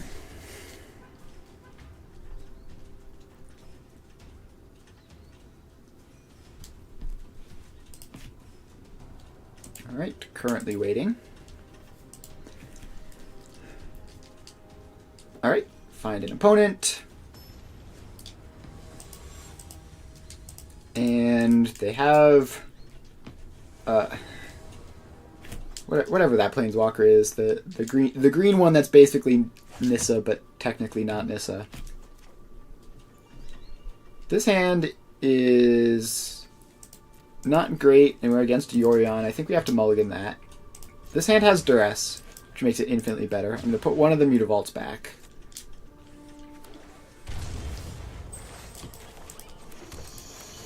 Alright, let's Duress you and see what exactly we're going up against. It's Fable, Ancient Cornucopia. I'm going to take the ramp. Leaving them with a Fable really sucks. And also this matchup is abysmal.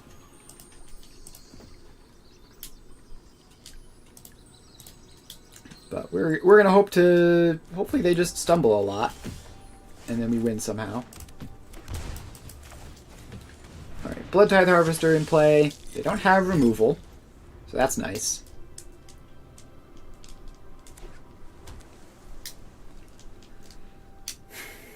And I assume they just play the Fable here, unless they top-decked something better. Alright, Kolaghan's Command. That's fine. They kill the Blood Tithe Harvester, force me to discard a card. Well, I'll play my own Fable. And then they're going to play theirs. So Kolaghan's Command was a 2-for-1. And approximately mana neutral. Like, I spent 2 mana on the thing they killed. Alright. I think I'm fine with this. No, I'll get rid of the Urborg. For an Unholy Annex, that's a pretty good improvement. Let's make a treasure. And I would love to Thoughtseize your Niv Mizzet out of your hand. And play an Unholy Annex, so I can start drawing cards. I don't have a demon, but the card draw is still important. And I'll have probably Sheoldred next turn.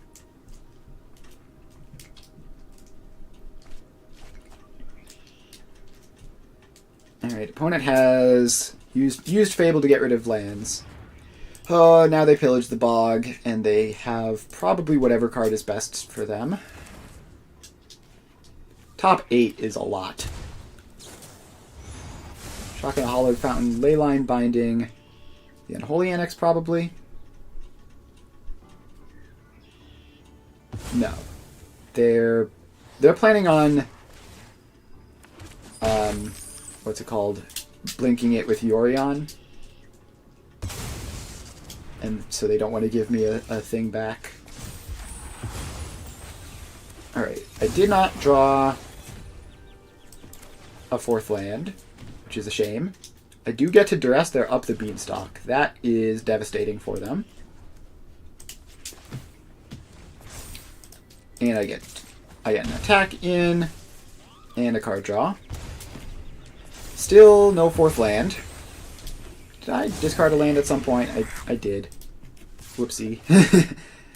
Regretting that decision now. Alright, there's the Yorion. There's the Blink Leyline Binding. And the Reflection.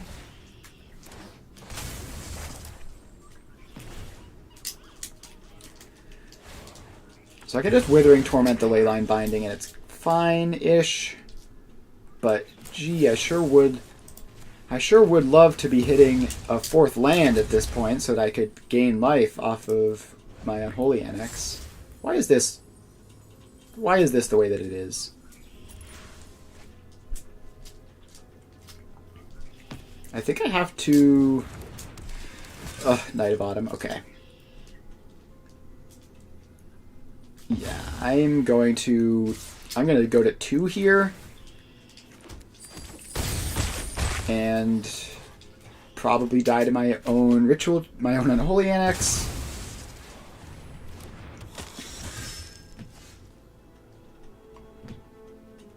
Yeah, oh, because it's not neither side is unlocked. That's hilarious. Yeah, I'm super dead there. If I had drawn a 4th land at any point in that game, or not discarded them when given the opportunity, then I would have had a Shieldred and I would have more life. Alright, what do we get rid of here? Small creature removal doesn't really do anything against them. Invoke Despair is pretty good. Liliana is fine. Extinction Event gets rid of their larger stuff. And probably bring a Fatal Push back in just to have something for that. The matchup is abysmal, and I was on the draw, so like it's not surprising that I lost. So let's try to win the game that we're on the play. Alright, this hand is quite good. We have Duress into Demon into Annex. And hopefully that's enough. They have a 2-spell hand. I take one of the 2 spells. The other one is a 4-drop. Alright, opponent. Just don't top deck anything meaningful for the rest of the game, please. That would be very helpful.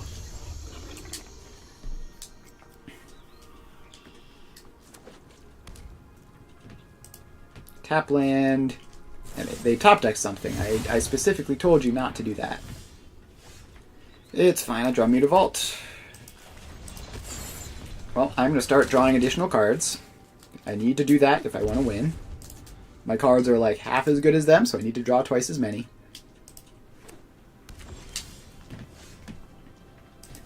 Alright, Duress is pretty great. Let's see what you have. It's a Fatal Push. Love to take that. Now, do I Fable the Mirror Breaker here? I think I Fable here. Getting the creature matters a lot for the long term. I have Withering Torment to kill Omnath. Or whatever they target with Leyline Binding.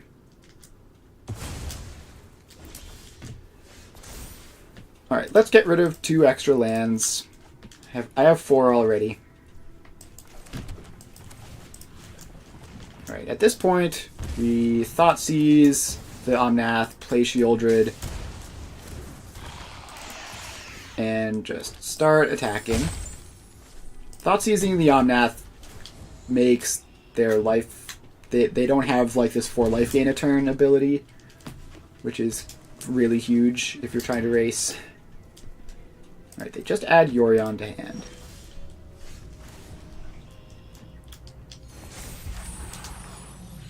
Alright, if they just add Yorion to hand, that means they probably don't have much else. Let's go to combat first. Alright, pause.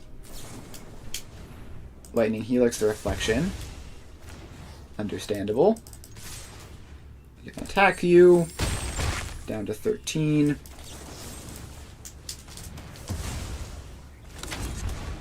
Blow that one up.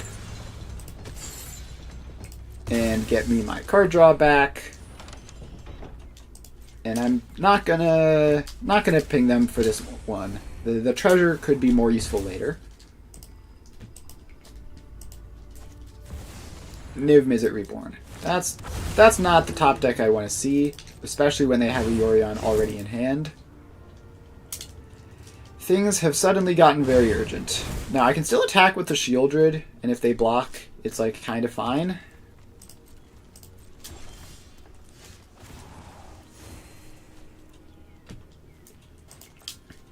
Yeah, I'm just gonna try to offer this trade here.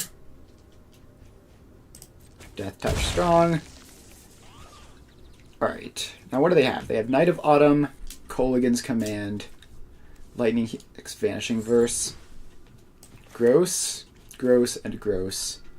I need to just get, like, they can deal with all of these things, but is it going to take them most of their mana to do it? Alright, we have an Invoke Despair. That's great. So now they have to use like pretty much every card in their hand to deal with my board. Lightning Helix keeps them alive a lot longer. But, so they get rid of Shieldred. They don't currently have... Alright, the top deck Leyline's Binding. I assume that'll take the Demon.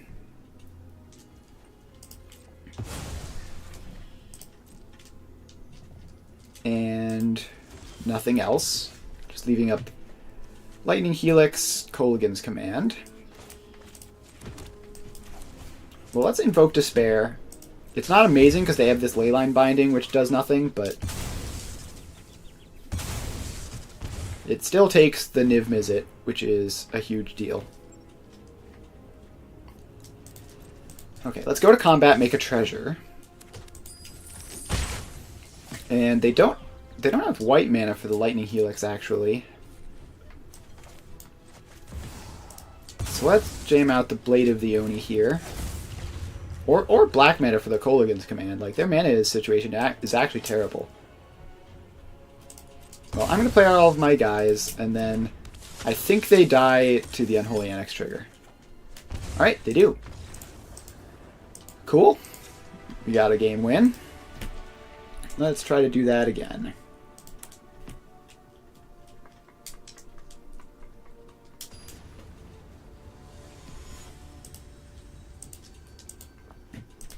Alright. Just gotta get another win. The old 0-lander into 1-lander into 3-lander. Alright, I think we have to keep this. And hopefully just a billion Unholy Annexes can grind them out. This is a sort of game that I lose most of the time.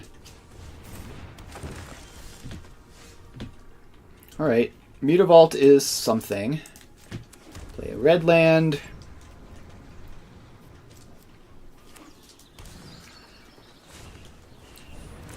And they have their own Fable. I have an Invoke Despair. It's a billion miles away from working, but I have it. Let's Unholy Annex, draw a card. Would love a 4th mana. Especially I would love a duel, so that I can get some flexibility on these spells.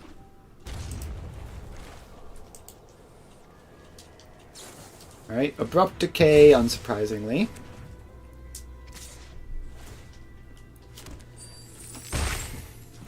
And they attack in and get a treasure. I have missed my 4th land drop, and with that probably lost the game.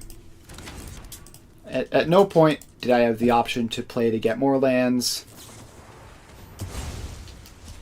Yep, and they have the instant Vanishing Verse for my second Unholy NX. Now even if I draw lands, my hand isn't that good.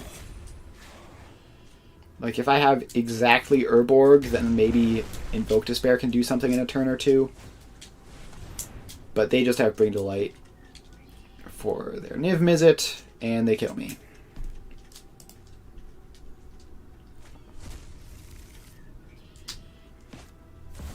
Yay, Niv Mizzet Reborn.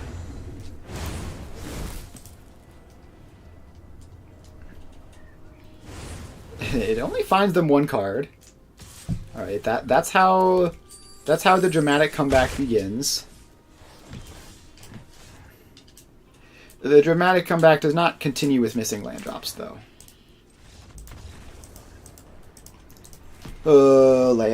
Land drops. It's impossible to say you have fun in a match which was entirely determined by land drops. Like, sometimes it happens. It's some people say the game is bad because of that. It's just like a thing that happens in the game. I don't think it's a huge problem, but it does happen sometimes, and it's not fun when it does.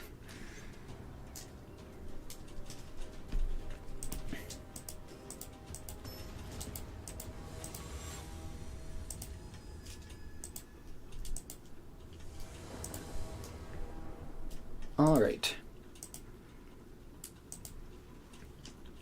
Find another opponent. This one has Karn Avatar. Hand is great. We've got 1, 2, 3. It's pretty much all you want, especially if the one is Thoughtseize. Alright. Thoughtseize you. It's a mirror match. In the mirror match, you take the Unholy Annex with your Thoughtseize. That is the thing that you do in the mirror match. Doesn't really require much thought. You see Unholy Annex, you take Unholy Annex. Alright, we both have our Blood Tithe Harvesters.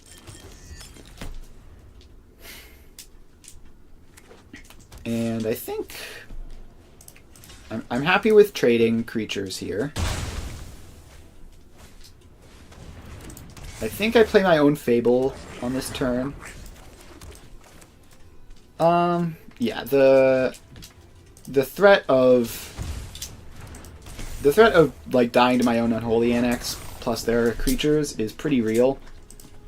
I'd really prefer to have a demon in play. Alright, they discard Fear of Missing Out. And they Thoughtseize me, so there's the punish, is that now I don't get to have the Unholy Annex at all. I still think it's correct to do. Like, if they don't have Thoughtseize on 1, what are the odds they have Thoughtseize on 50 or whatever? I think we still take trades here. It's favorable to them because they get a treasure out of it, but I have the Shieldred in my hand, which is pretty huge.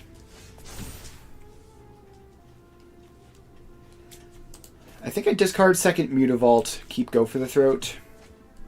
Takenuma is fantastic. So now if they kill the Shieldred, I can get it back.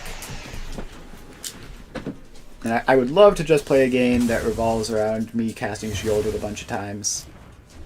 Alright, I was hoping they wouldn't be able to Fatal Push it immediately. That is super unfortunate. Now they get to do all this stuff. And I need to kill the Reflection, otherwise they pretty much just instantly win the game with Reflection Fear.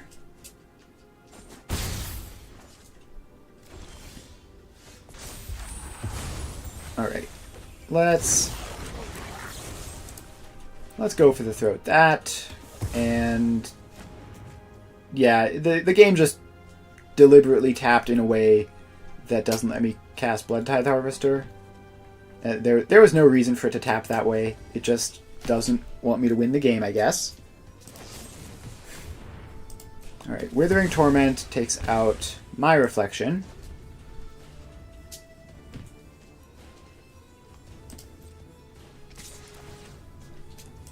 And now they get safe Fear of Missing Out attacks. Now, do I keep the Blood Tithe Harvester because it potentially trades with fear of missing out? Alright, they fire a Duress into nothing. I think I play the Blood Tithe Harvester now.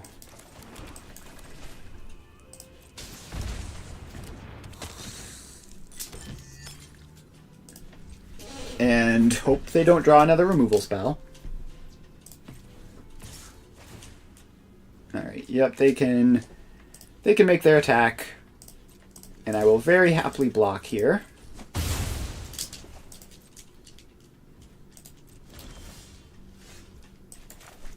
And channel Takenuma, get back Shieldred.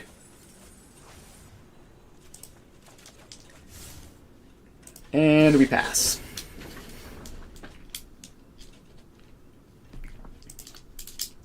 Opponent has nothing going on in their hand, which means they're sitting on removal. So hopefully they're sitting on one piece of removal. Alright, no, it means they're sitting on lands, apparently. Understandable, have a nice day. I'm going to play Shieldred out. And hopefully... Alright, they didn't immediately top deck a removal spell, which means my days of being low on life are over. I get to draw a billion. And yeah, I think I get rid of the pathway. Like, the upside of cycling at all is very high. I think I also get rid of the second Mutavault. Same reason. Like, I just want to cycle. I just want to cycle and find spells. And Mutavault is better than most lands, but it's still a land. Alright. We managed to... Our strategy of holding Takenuma for an unreasonable amount of time to bring back Shieldred was a very good one. Let's bring in all this stuff. Bring out small creature removal and 2 Blood Tithe Harvesters.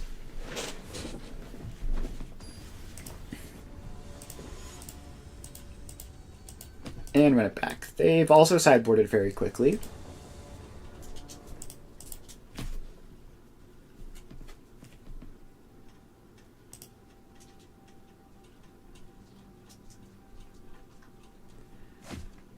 Alright. This hand is great. We have a whole bunch of stuff that they would need to take with their discard spells. So they're going to take the Annex here, and then I'm going to dress them back, and it'll all be good.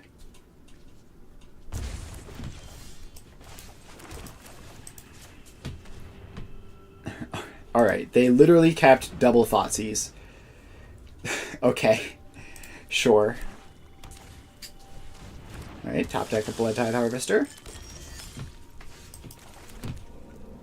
I happen to know that they have no spells in hand, so I'm not going to cast this Duress.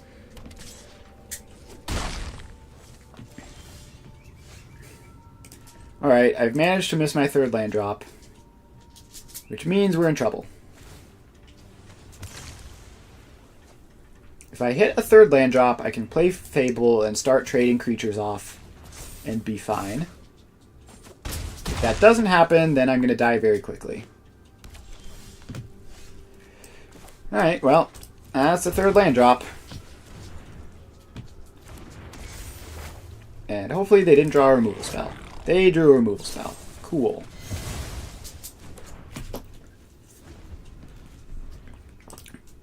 So I go to 5 here. No, I go to 3 here. I'm absolutely going to die. And if I hit my 3rd land drop on schedule, like, it would all be fine. Alright, I need to get rid of some bad cards.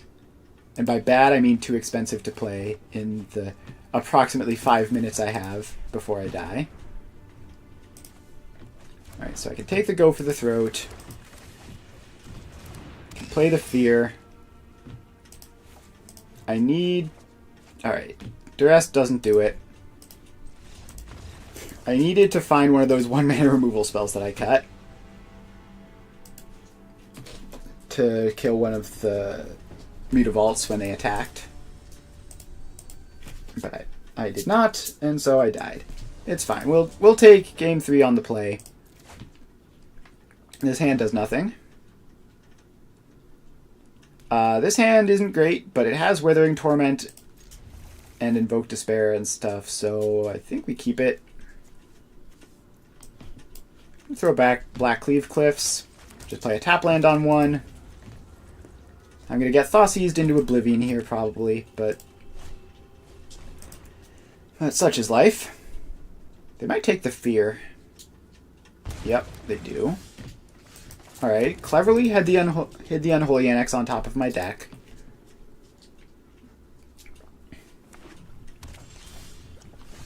Alright, I've missed my 3rd land drop again.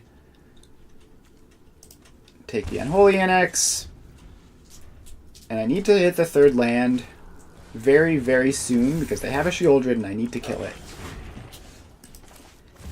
Alright, well, this is pretty much my last chance, right? Like, if I hit 3rd land drop on my upkeep, I don't take that much damage from Shieldred, and it's fine. I Withering Torment it, and we're done.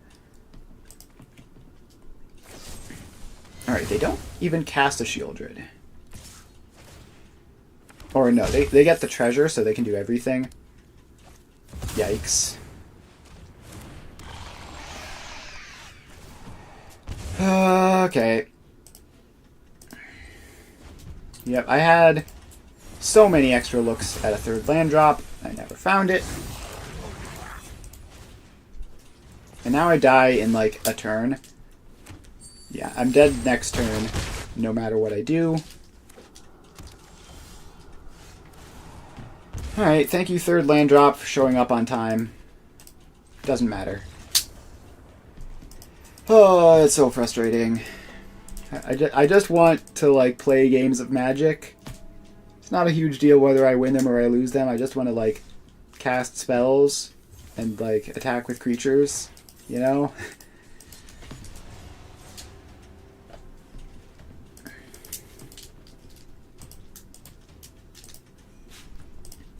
Let's find another opponent.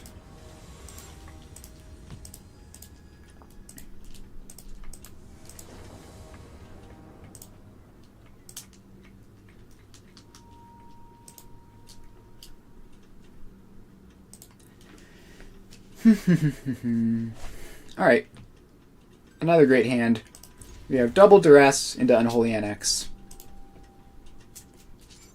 Opponent has Oko Avatar and Teferi Sleeves. Don't know what that means. About to find out. It means Mono Black Devotion. Okay, that's fun. Don't see Mono Black Devotion all that much. Unfortunately, these Duresses are all bricks. I'll play a tap land this turn. Technically activates Torch the Tower for the Blade of the Oni if they cast that.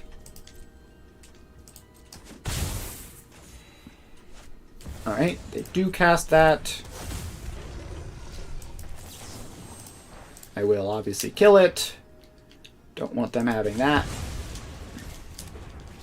Now I need a way of beating Shieldred, and the 10 billionth Duress is not a way of beating Shieldred. Maybe Unholy Annex can find me a way of beating Shieldred.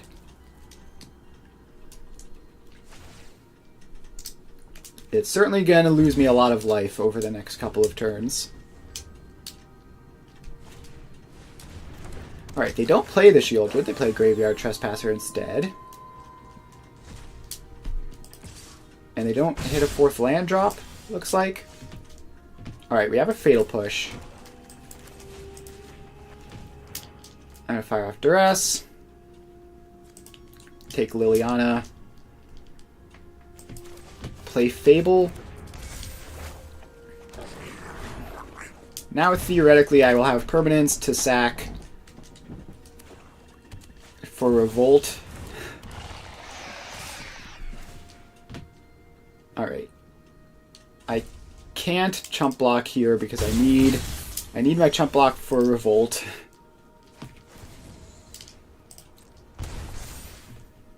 And I decline. And we attack. Get a treasure.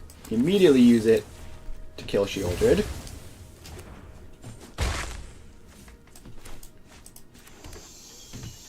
And let's get... they're gonna invoke Despair me, aren't they? But nothing I can do about that. Let's go to 7 and have a blocker. And that's Ward, discard a card, no other combat related stuff. That's Death Touch, Lifelink. Alright, second Graveyard Trespasser instead of Invoke Despair is huge. And also I drew a Shieldred at some point, so that's fun. Do I take this block? No. I need my demon to be gaining life. Alright, now I hit a Mutavault. Now I kind of wish I took the block, but it's fine either way. I duress you. Take that Invoke Despair you've been relying on. And I play a Shieldred. And a Mutavault. Now we pass. I gain so much life that I'm no longer under any pressure. Like, I gain 8 here. Or no, both of the annexes aren't unlocked. Still, though, I gain 4 up to 8.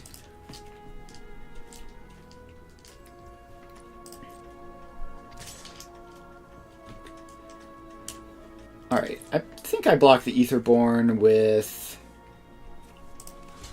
Reflection plus Goblin Shaman. Leaves me my best creatures.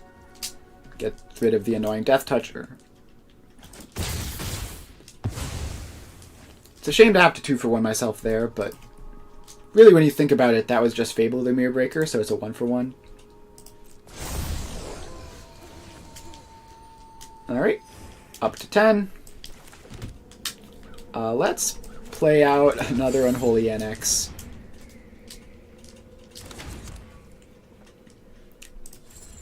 And unlock another Unholy Annex. And woo boy, we're about to gain a lot. Oh, I attacked with my Shieldred. I didn't mean to do that. They can put a bunch of stuff in front of Shieldred to kill it, which is still fine. Like, I'm still killing 2 creatures, one of which is a land, one of which is the big scary thing that was going to be attacking me. And I still have a demon. So there we go, up to 12, up to 14, up to 16. And I have so many cards. You can duress me and take my Withering Torment. But I have a silly amount of cards, and I'm never going to run out. Alright, you can duress me and take my Blade of the Oni.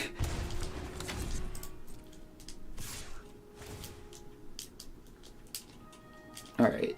Opponent is dead, right? So they go to 11, and then they take 6 from this and 6 from these.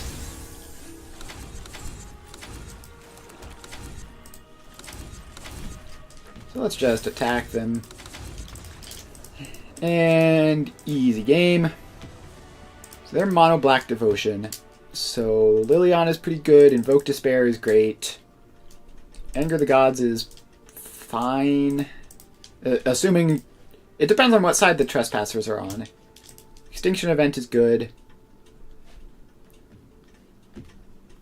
Let's see here. Probably Fatal Pushes and Torch the Towers aren't great because most of their creatures are kind of annoying. I guess it's good for Gifted Aetherborn, but eh. And we'll cut a random Blood Tithe Harvester. Not so big on the, like, tiny creature removal in these matchups. Maybe that's wrong. Maybe it's necessary, but I just kind of want to sweep the creatures away instead of 1-for-1ing myself a bunch.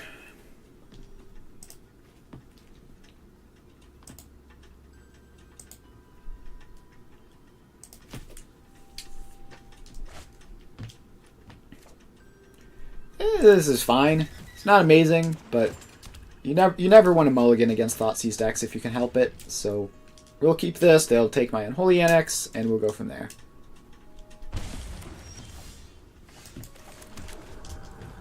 Alright, top decked Shieldred.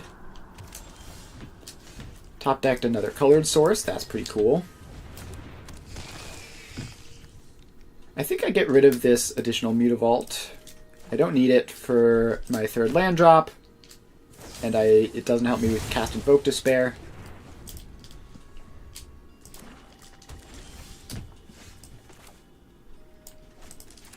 Alright. Play Fable. Get some selection going. Potentially even some ramp if the Shaman survives. Shieldred, absolutely not. Go away, please. Thank you. Alright, we even hit our land drop. Let me get rid of Blade of the Oni. And otherwise, I'm quite happy with this. Play a black source. Attack, get a treasure. Now we have Invoke Despair available for the future. Alright.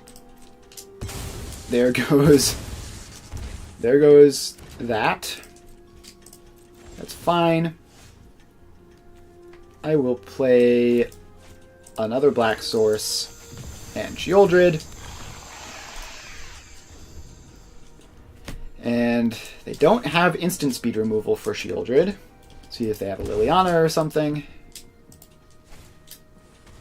They have Thoughtseize to take the Invoke Despair. That's bad. I needed to cast that to refuel. Alright, now we get the Shieldred Stare Down. So with two Shieldreds on the field, neither of them accomplishes much of anything. They just sort of sit there.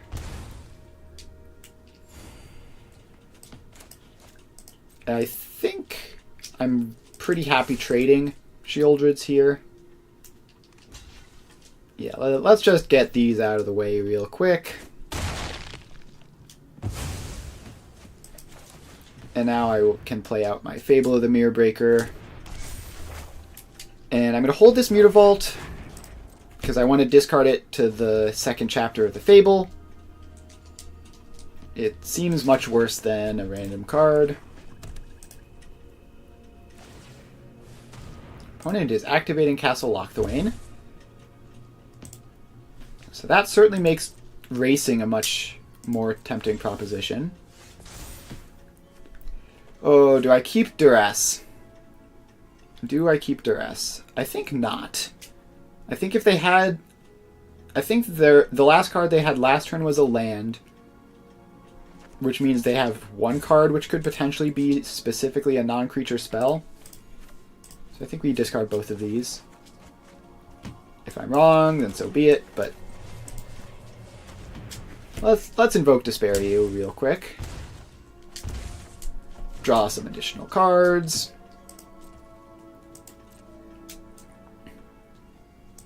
And attack.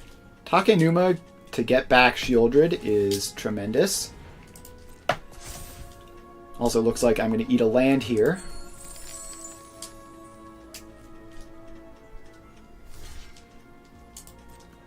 Alright. That happens. And I think I play Blood Tithe Harvester just so it can attack next turn. Put them to 1, which is pretty scary for them. Alright, they have a Duress. My hand is great, but Duress misses. Alright, well, the Shieldred Stare Down will continue, apparently. We draw our card. We lose our life. Fable flips. We channel Takenuma. And get back a Shieldred, which we will cast off of that treasure that we have lying around for some reason. And we go back to Shieldred staring at each other, but this time I'm massively favored. They need a way to kill the reflection immediately or they die. And even if they do have that, I have Blood Tithe Harvester. Alright, that's Ward discard. So I can pay that by discarding this random Blood Crypt that I have to kill their Graveyard Trespasser. Yep, redraw. It's a fear of missing out.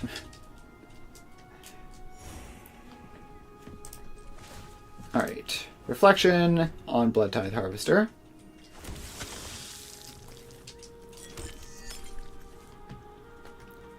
And kill the Graveyard Trespasser. Pay the ward by discarding a Blood Crypt. Then we play out the fear of missing out to draw another card.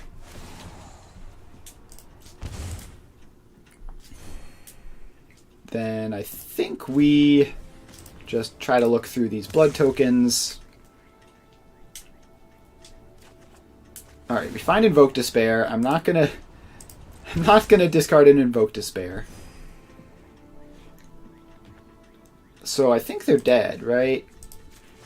I fire this up. I attack them. No, they can live by trading Shieldrids and Mutavaults. Or Shieldrids and Mutavault for Blood Tithe Harvester. Still, though, like that Shieldred is one of the last ways they have of gaining life. So away it goes.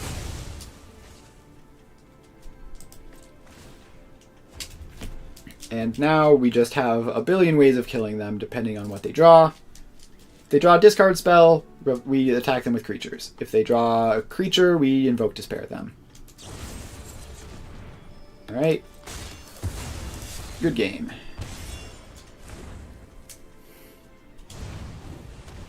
Yep, they have their Murderous Rider.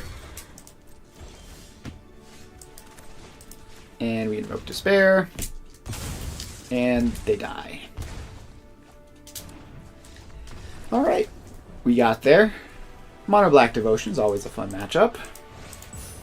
We are back up to Diamond 2 for probably the third time today.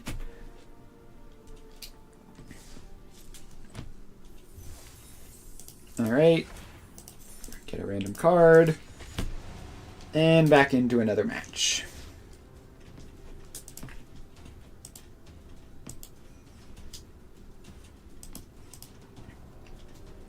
Alright, currently waiting. While we're waiting, make sure to follow if you haven't already. It helps me out a lot.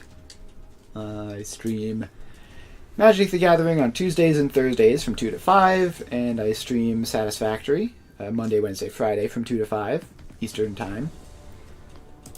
And yeah, that's basically what we do here. Alright, this hand is fine. It doesn't have a 1-mana spell, which is a big downgrade from some of these other curve-out hands, but it's got Blood Tithe Harvester into Fable, into Annex, and then we'll figure stuff out from there. Alright, Thoughtseize. It's pretty fine against Thoughtseize. Obviously would be better to have all of my spells, but Blood Tithe Harvester into Fable the Mirror Breaker still isn't embarrassing. Opponent's username is MtG Speaks for Itself, so I assume they are Hans Niemann. Anyone who gets that reference, congratulations. Right. Duress taking the Fable is somewhat catastrophic. Now I have only this Blood Tithe Harvester. Alright, I have my own Duress. That's great.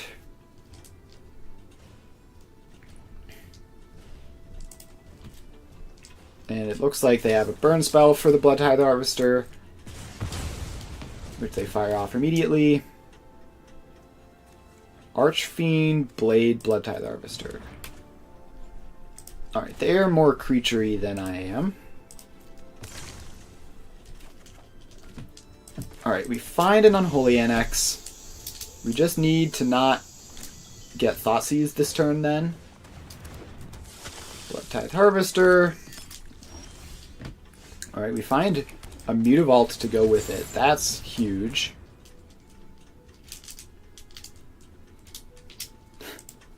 Opponent has emoted.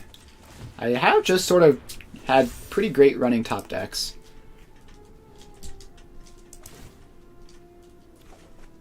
Alright, we find a Fatal Push, which can deal with the Archfiend of the Dross somehow, if we find a way of getting Revolt.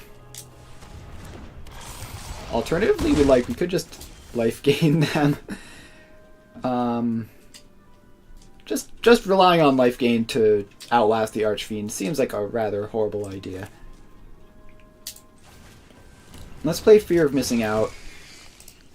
Pitch the Sokenzan.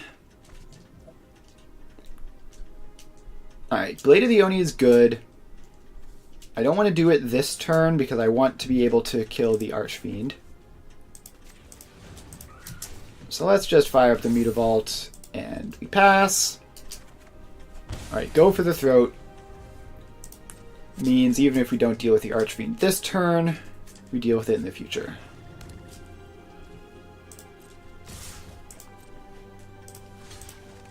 Alright, we take a lot of damage to the Archfiend of the Dross here.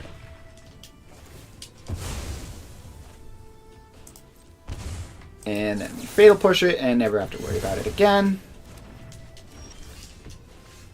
Thoughtseize, always a fantastic top deck.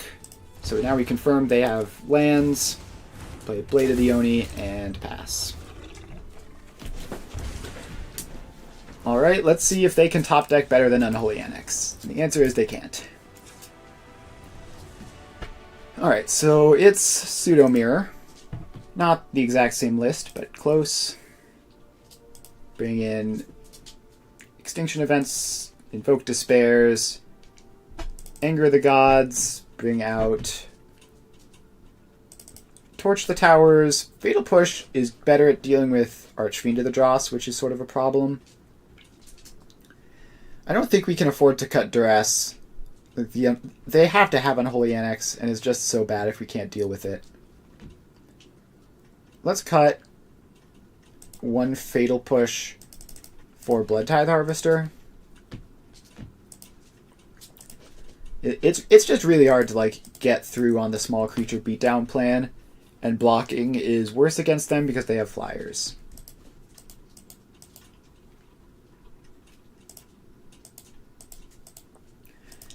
Alright, currently waiting.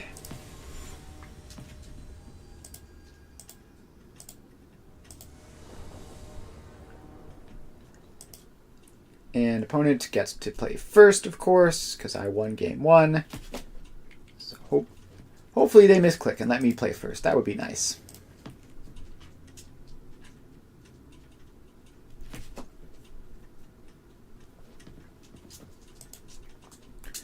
Alright, they are either thinking for a long time or disconnected. The answer was they just weren't there. Alright, this hand is great. We've got turn 1 Thoughtseize. We get Thoughtseized ourselves. They probably take our Thoughtseize. Yo dog, I heard you like Thoughtseize. Alright, I'm going to play a tap land while I have the opportunity. Does give a tiny bit of information, but it doesn't really matter. Play out the Blade of the Oni, which currently doesn't do anything since I don't have an Annex. Does eat a Fatal Push, though.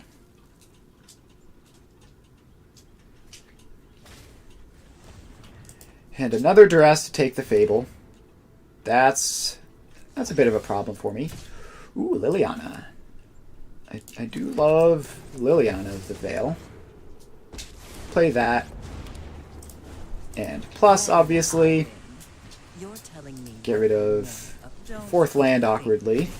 But we take a Sheoldred that way. That's huge.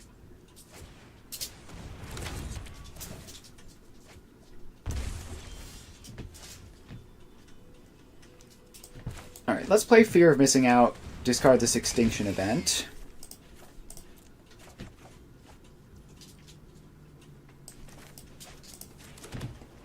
And I think we just pass. Because we want to keep the Fatal Push to kill the Mutavault, which Stone Rains them, and makes sure they don't have a demon for the Unholy Annex. We don't want to discard that away. It's quite important in this situation.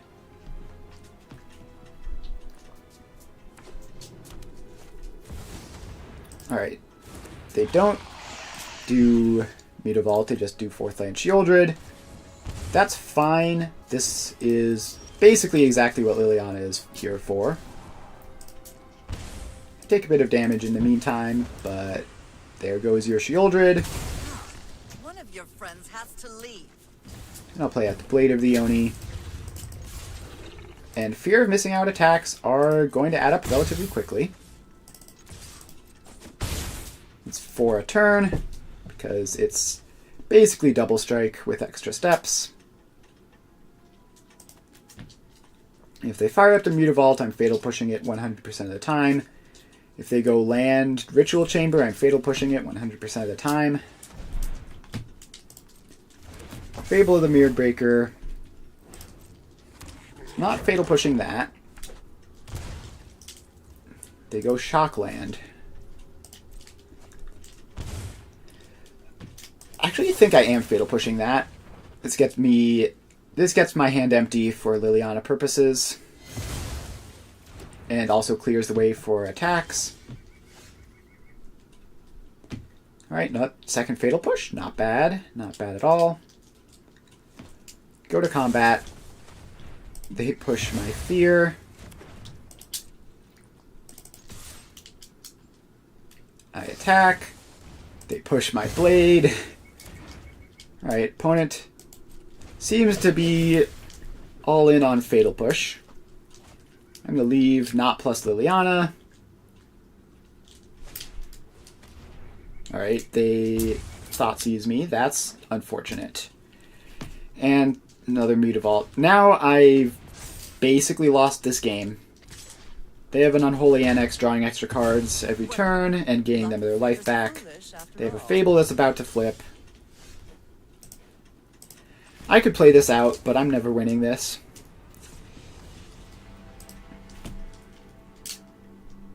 Like, not with drawing a land off the top there. If I drew an Annex of my own, then we're talking, but I didn't, so on to game 3. We're on the play this time, which hopefully means good things.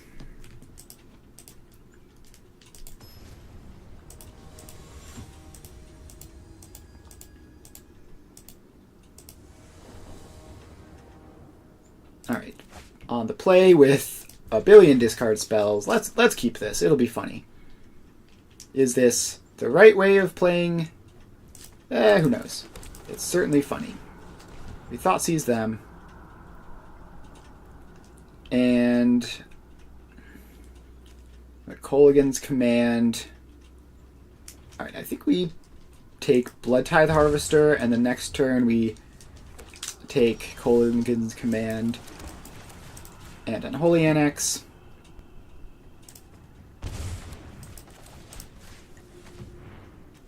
Alright, there we go.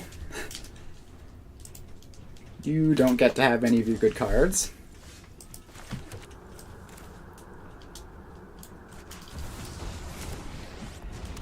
And I'm going to play Liliana More distractions. and do nothing. The old classic. Alright, Duress take Invoke Despair. That's fine. Sort of like a Liliana activation if you squint.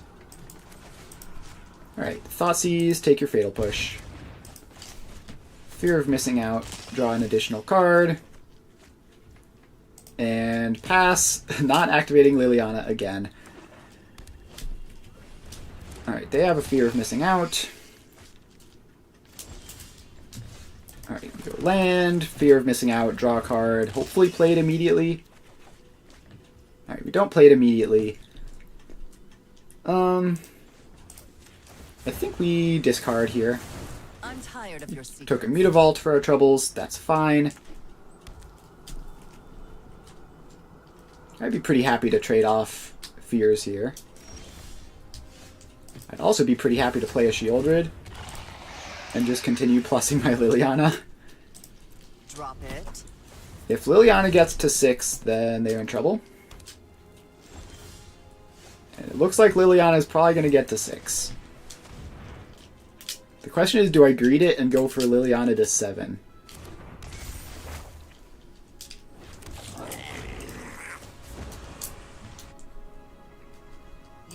won't be outsmarted. Yeah, we're not attacking. We are keeping everything to keep Liliana safe. Another Mutavault. Yeah. Opponent definitely drew the wrong half of the deck this time. I'm going to decline. Fatal Push the fear of missing out.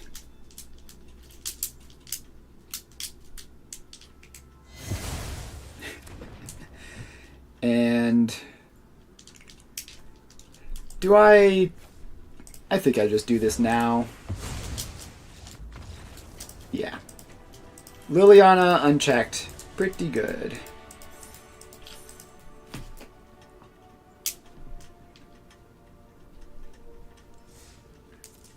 All right. Let's squeeze one more game in. I'm having fun. Having fun, may as well do one last game. Alright, opponent's username is Goblin Grenade. Their avatar is... I can't remember who that is. Elspeth. That's Elspeth, right? So it's sort of giving mixed signals on the are they goblins or are they angels question. And the answer is apparently neither. Understandable. Alright, well, let's bolt the bird.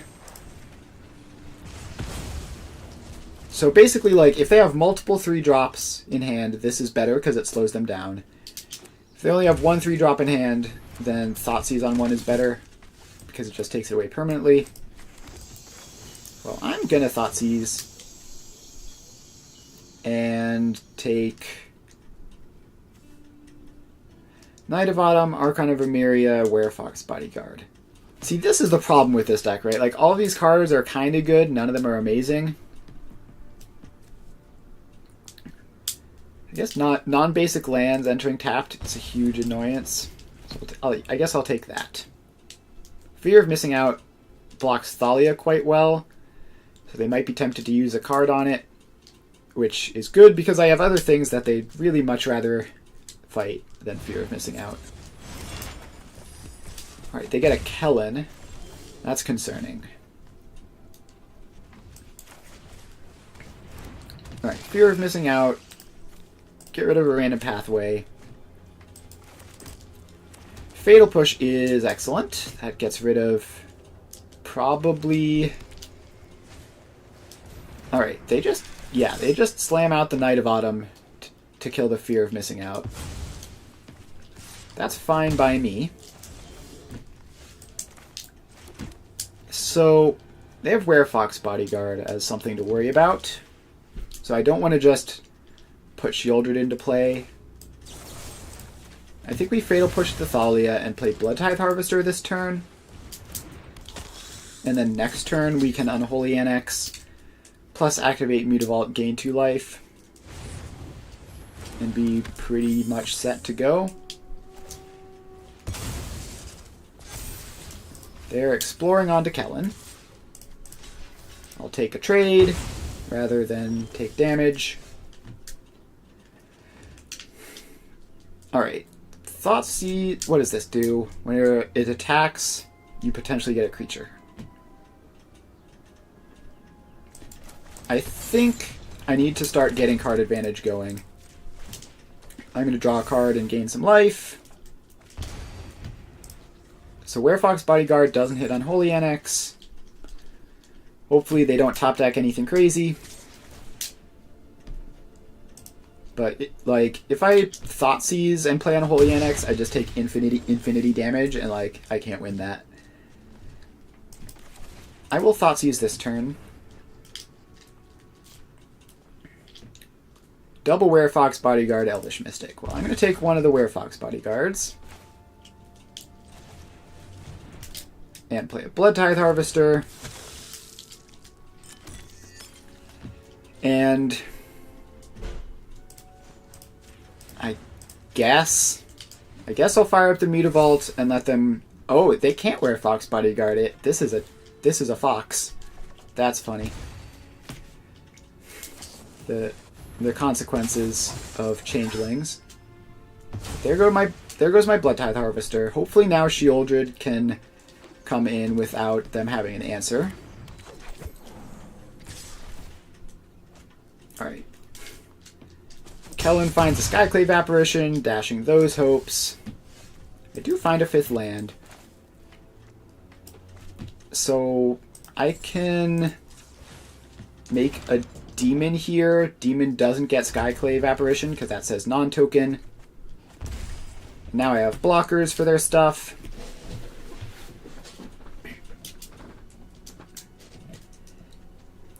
And I just keep playing Unholy Annexes. Yeah, Skyclave Apparition can take non-land, non-token permanent. They could have taken the Unholy Annex. That was an option that they had. I'm gonna play a Shieldred. I don't know why they... Oh, this is mana... Right, because this is technically mana value 8 because it counts both sides. That's why. Alright. I'm just gonna put them to dead on board next turn. And gain some life. I can sack a blood token to gain more life if I need to. Shieldred is pretty cool like that. Opponent goes to 2. They cannot draw cards until they deal with Shieldred, and they concede. Alright. Sweepers in. Removal in. They're not really doing tokeny stuff. Liliana is probably in. Duress is definitely out. Withering Torment is painfully slow.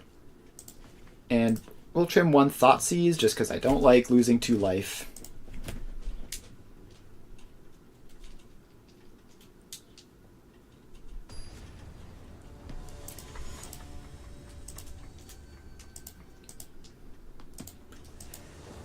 Alright. We have a 1-lander. Pretty easy mulligan. 2-lander, pretty easy keep, I would say. We'll toss one of the Fatal Pushes and just rely on Anger of the Gods to get us through.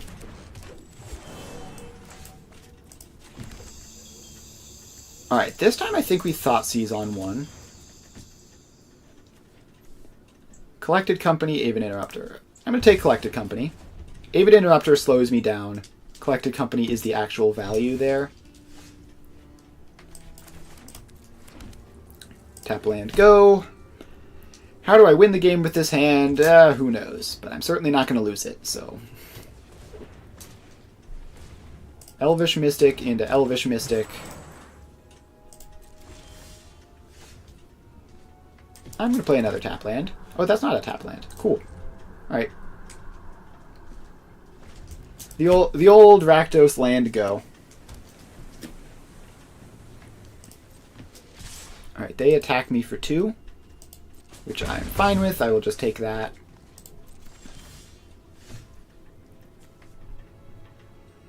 Play a tap land and pass. Like, ultimately, if they are not going to flash in this Aven Interrupter, I don't really care. I'm going to have to Anger the Gods at some point. Alright, I think the plan is actually Sokenzan and trade off the 1/1s if they do nothing.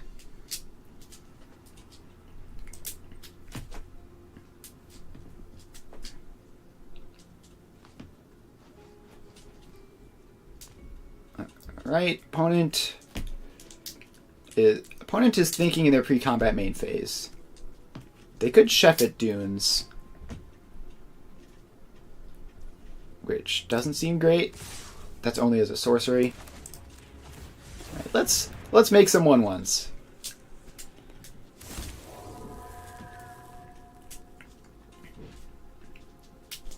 What a silly game. Alright, we block the 1/1s with our 1/1s, and the board is now completely bricked. Alright, I'm going to play a Liliana. This lets them put Aven Interrupter into play, finally. But that's fine. I have infinite ways of dealing with that once I have Revolt or more mana.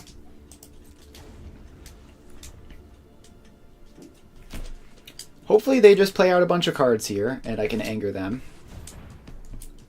Alright, Archon of Emeria is a little bit worrying, but they don't have the mana for another Aven Interrupter.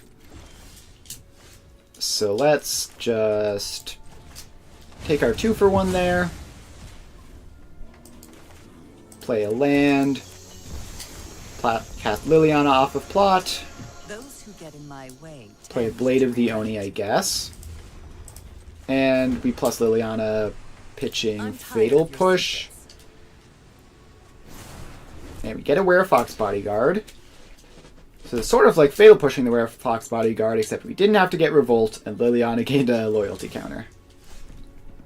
Alright, Thoughtseize is actually fantastic here, because it lets me know what they're up to.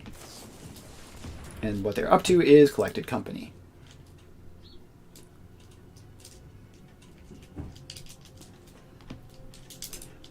Alright, the company is being collected as we speak. They're going to get 2 creatures. I can Liliana one, anoint the other. Or I could just anger both of them.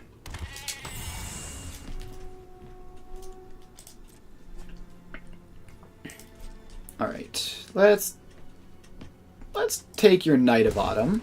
That seems more concerning. Actually, I think we just... Let's attack with the Blade of the Oni.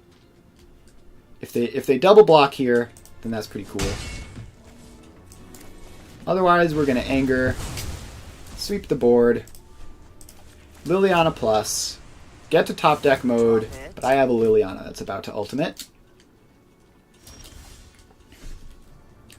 Extinction Event is good.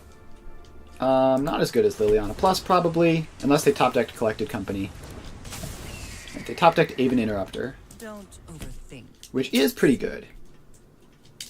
So the fact that they have Flash Creature makes Liliana a lot worse than she would be. Losing the Extinction Event is kind of a big deal. There's a corpse. I'm going to make a 6/6 and plus Liliana. I'm tired of Probably more correct just to minus and take their creatures out of the way, but plus Liliana is way more fun, so that's what we're up to.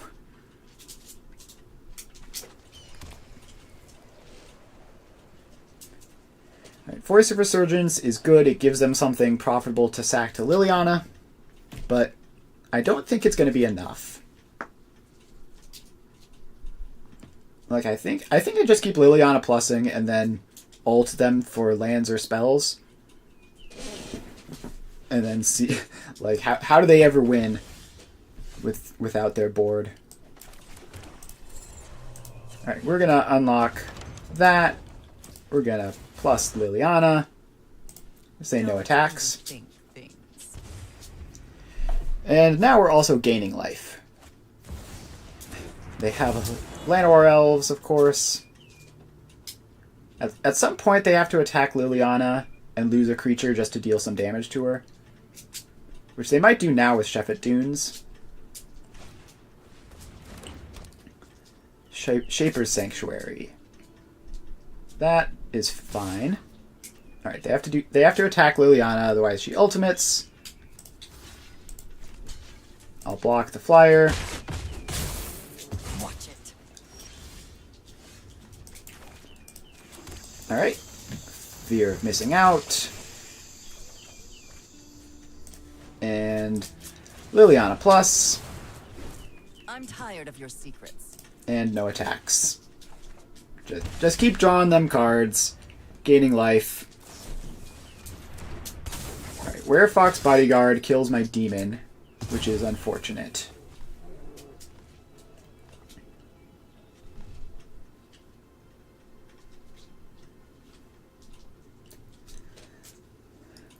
I would love just like one more sweeper just to put the game away. Fear of missing out is doing great on blocks at the moment. Yep, no attacks. Alright, towards the tower is huge, so we can get rid of the Voice of Resurgence without them getting the other side. Then we can play our Blood Tithe Harvester.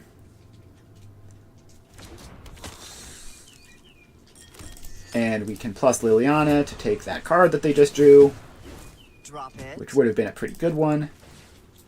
Then we Unholy Annex to draw another card. Don't have a demon currently. We found a Mutavault, though. Alright, opponent has had enough. Like, we're just going to keep doing this for another billion turns, and then eventually they'll die somehow. Alright. That was a fun game. Alright, it is 4:56. We're going to call it here. I'll be streaming Satisfactory tomorrow, 2 to 5 Eastern Time. So make sure to check me out there if you're interested. Otherwise, if you only care about Magic, then I'll be back here on Thursday, same time as always. Make sure to follow if you haven't already, and I will see you guys